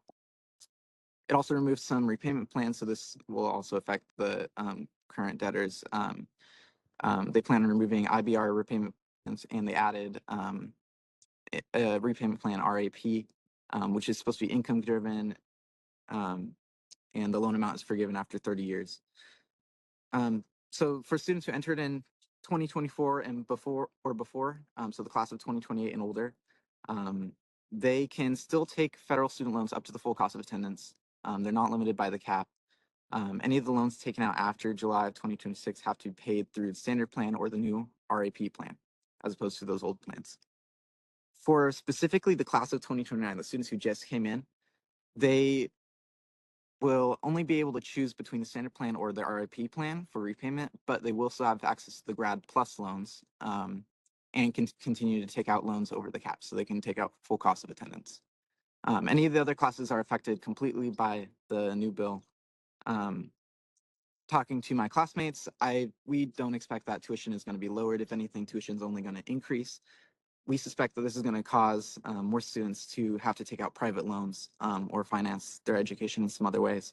If not, maybe it leads to less enrollment, but we'll see. Some schools like UC Davis do offer health profession student loans, which can cover a good portion of tuition at a lower interest rate than the federal loans. I don't know if that's going to be available to everyone once the bulk effect of these changes hits. Yeah, so overall, a little bit of anxiety about finances from students, but also a lot of changes with the curriculum and with facilities. So thank you. If there's any questions, I'd be happy to answer them. Thank you so much for that report, Sebastian. We have a question from Dr. Bradbury. Hi, Sebastian. Thank you for your report. It was a really good report. And also thank you for your participation in our discussion. I think it's really helpful and we look forward to having you participate more. So I did have just a question on the surgery situation and your training. And it sounds like there is a good fourth year rotation. Is there enough room for everybody who wants to participate in that rotation to take that rotation? Yeah, that's a good question. I believe there is enough room. I would have to ask specifically the administration and the folks who are involved in scheduling all of those rotations. But I believe there is enough room for students to do that. It just depends on how exactly they're organizing their clinical year. The administration would be in charge of making sure every rotation has a sufficient amount of students, as well as whether that actually works out with the teaching hospital schedule. There are other options for surgical rotations too. It's just I've heard you don't get as much like primary surgeon surgical experience as you do with the shelter medicine rotation. There's like a community service surgical rotation. You do some more, there's some spay neuter involved in that, as well as some other non-standard procedures, but it's not as high volume as the shelter medicine rotation. Okay. Some students do have different priorities as far as surgery is concerned, though. So I have heard from some students they're not interested in the shelter medicine rotation because they don't plan on doing surgery. Got it. Okay. That was my main question. Thank you so much. Thank you. I have a question for Sebastian. Sebastian, can you educate us on, in your estimation, what kind of student loan debt are our graduates facing? Is it, I know it's a bit of an approximation, but do you have a sense of that? I do, yeah. So, yeah, I know. So the $200,000 cap does sound like a lot. Tuition's always going up. It goes up every year. So right now, I would estimate on average that most veterinary students, if they are taking out student loans, they have on average of maybe 230 to 250,000 at UC Davis. There's other schools across the country. I know that the more private schools, I've heard some folks are in for about $400,000 of student loan debt. So certainly for those private universities, if they have higher tuition, that is going to be a significant limiting factor for who can enroll, significant financial barrier. For a school like UC Davis, where in my opinion, from looking at other schools' tuition, it seems like UC Davis tends to be on the cheaper end, and it's still most students would be severely affected by the full scope of the new bill as far as the cap on student loans. So, Thank you. Thank you.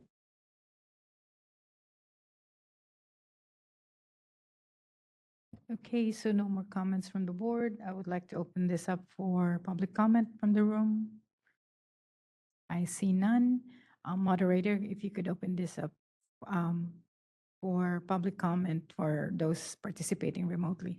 WebEx is open for public comment on Sebastian's report. If you'd like to make a comment, please raise a hand by tapping that hand button at the bottom of the screen. Dial-in users dial *3 to raise your hand, and we will call on people in the order we have requests. We're going to take just a few seconds now to see if we have a request for public comment.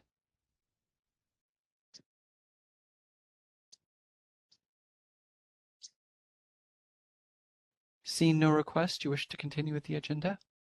Yes, please. Thank you so much, Sebastian. Thank you. Sebastian. All right, so moving on, we will take the report from Western University of Health Services as Sciences Liaison Anna Stiles.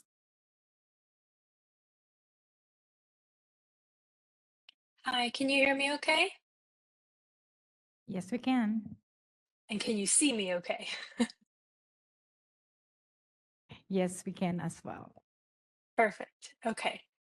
So good afternoon, members of the board and members of the public, especially for our new board member. I'm Anna Stiles. You can call me Annie. I'm currently a third year student at Western U. So I just had a couple of quick updates before I go into some of the bigger topics.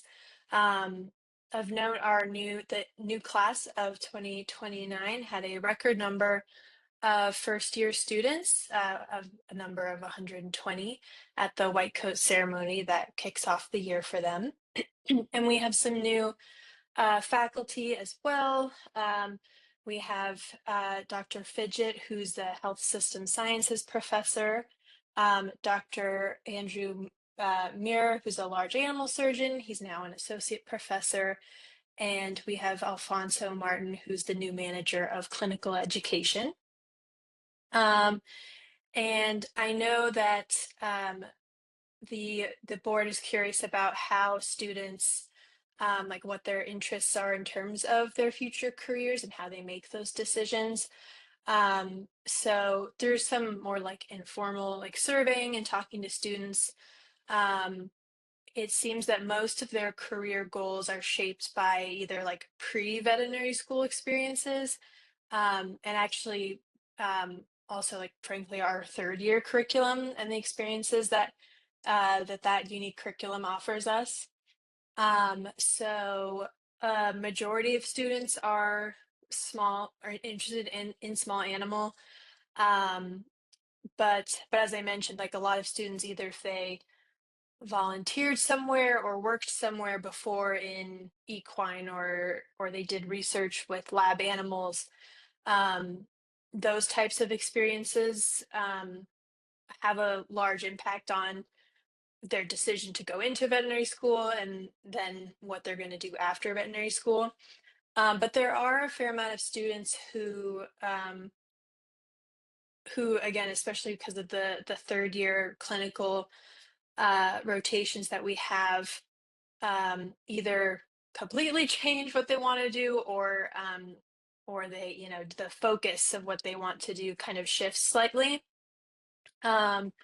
So just to kind of like recap, the third year vet students, we start going out into practices from the beginning. So we have like personally in the first 8 weeks of my third year, I've rotated through a safari park and a renowned lab animal medicine facility, and I've performed a handful of spays and neuters, both as like a primary surgeon and as kind of like an anesthetist, if you will.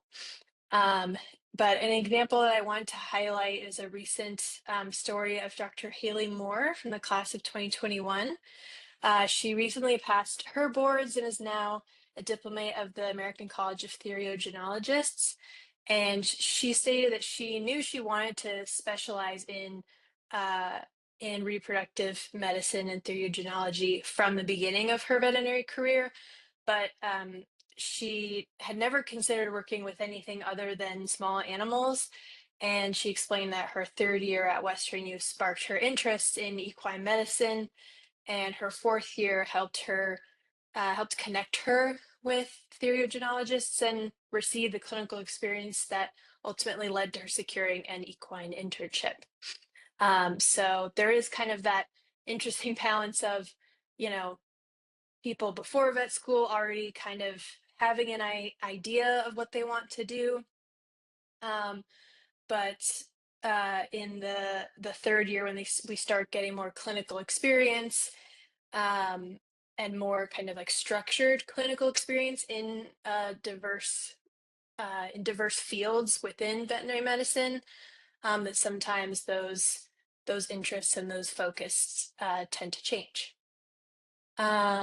So Western U recognizes the importance of those kind of pre-veterinary school experiences, and we do a fair amount of outreach. We go to different like colleges and even like high schools in the area. We have like our big like open house event in the spring to kind of give people a glimpse into what veterinary medicine is. And this summer we had a veterinary medicine summer camp where it's a free program. We had 15 high school students have hands-on learning opportunities. They learned kind of about like physical exams and suturing and feed label education and even like some large animal handling. And it was facilitated by some of our students and one of the veterinary anatomy instructors, Ken Noriega.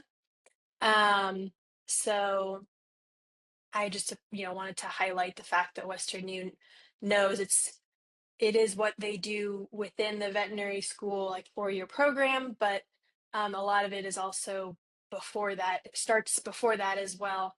And so they're trying to do what they can to show people who maybe never thought about veterinary medicine as a career that there maybe is a place for them in that field.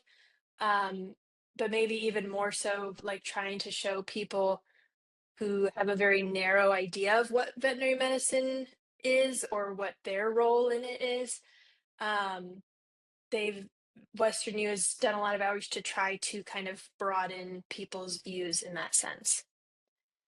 And then, so Sebastian kind of talked about this a bit with the changes to federal, federal loans. The cap of how much you can take and the repayment plans. So I won't go over all the details because Sebastian already did, but it's definitely causing stress and anxiety for Western U students. We are a private institution, so our costs are generally much higher than the public institution like counterparts. So like based on the I guess it's the AVMC like cost comparison tool, which was based on 2024 graduate data. Their total tuition was just over $230,000. That's total tuition, and again, that's both California residents and non-residents. And it is only going up, as Sebastian mentioned. And I thought it was interesting, they also included not just total tuition, but total cost, like in general. And it was anywhere from like $410,000 to $450,000. So the percentage of graduates, again, from that 2024 class, who had debt was about like, I think 86%. Median debt for those students was just over $312,000. What I thought was interesting is that the percentage of all students receiving scholarships was only 8.5%, which I believe is a lot lower than UC Davis, our other, California school, and then even like other schools across the country.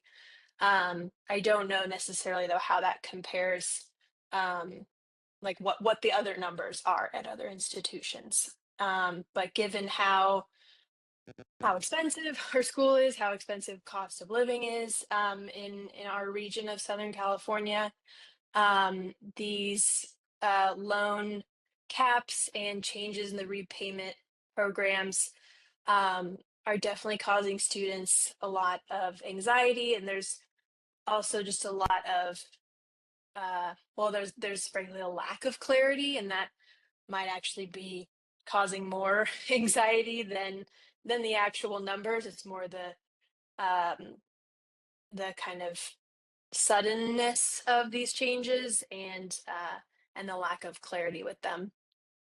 And then I just wanted to mention briefly, there is a significant concern among students of stress caused by the increased presence of federal immigration enforcement in our vicinity. I realize this is outside the scope of the board, but I feel it's important to mention in order to provide the board with context as to what Western New veterinary students are experiencing as they pursue their veterinary education. Our schools in Los Angeles County, which has declared a state of emergency in response to the immigration enforcement raids. So that's again adding another level of stress, anxiety, and insecurity that is, one could argue it's kind of taking away from the focus of the veterinary education. But we are kind of trained to be community minded, so it's hard to also ignore those things at the same time. And that concludes my student liaison report. So if you have any questions, let me know. And thank you very much for your time. Thank you very much for your report, Annie. I would like to ask if there's any comments or questions from the board members. I guess nothing. Let me open it up for public comment from the room. No comment from the room either. So moderator, can you please open it up for those participating remotely? We are open for public comment on Annie's report. If you'd like to make a report, please raise a hand by tapping that hand button at the bottom of the screen. Dial-in users dial *3 to raise your hand. And it looks like our first request is coming from Marissa Silva. Hold on just a moment, please. We're sending you a request to unmute your microphone. Hello again. As it was touched on by both of the students, I just wanted to make a note that as we're talking about student loan burden, California is still one of the states that has a huge agricultural population, but does not have a state-based loan repayment program. Almost half the states have that. And so that might be a unique opportunity to retain California-based students here in the state. So I just wanted to throw that out there. All right, thank you very much. Next, we're going to hear from Henry Blackburn. Hold on just a moment, please. We're sending you a request to unmute your microphone.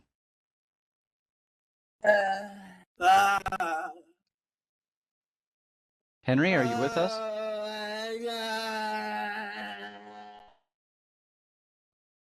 Henry, I muted your microphone.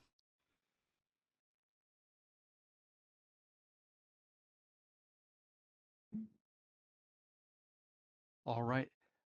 Those are all of our requests for public comment at this time. I was just wondering if maybe we could see if Henry can type his comments.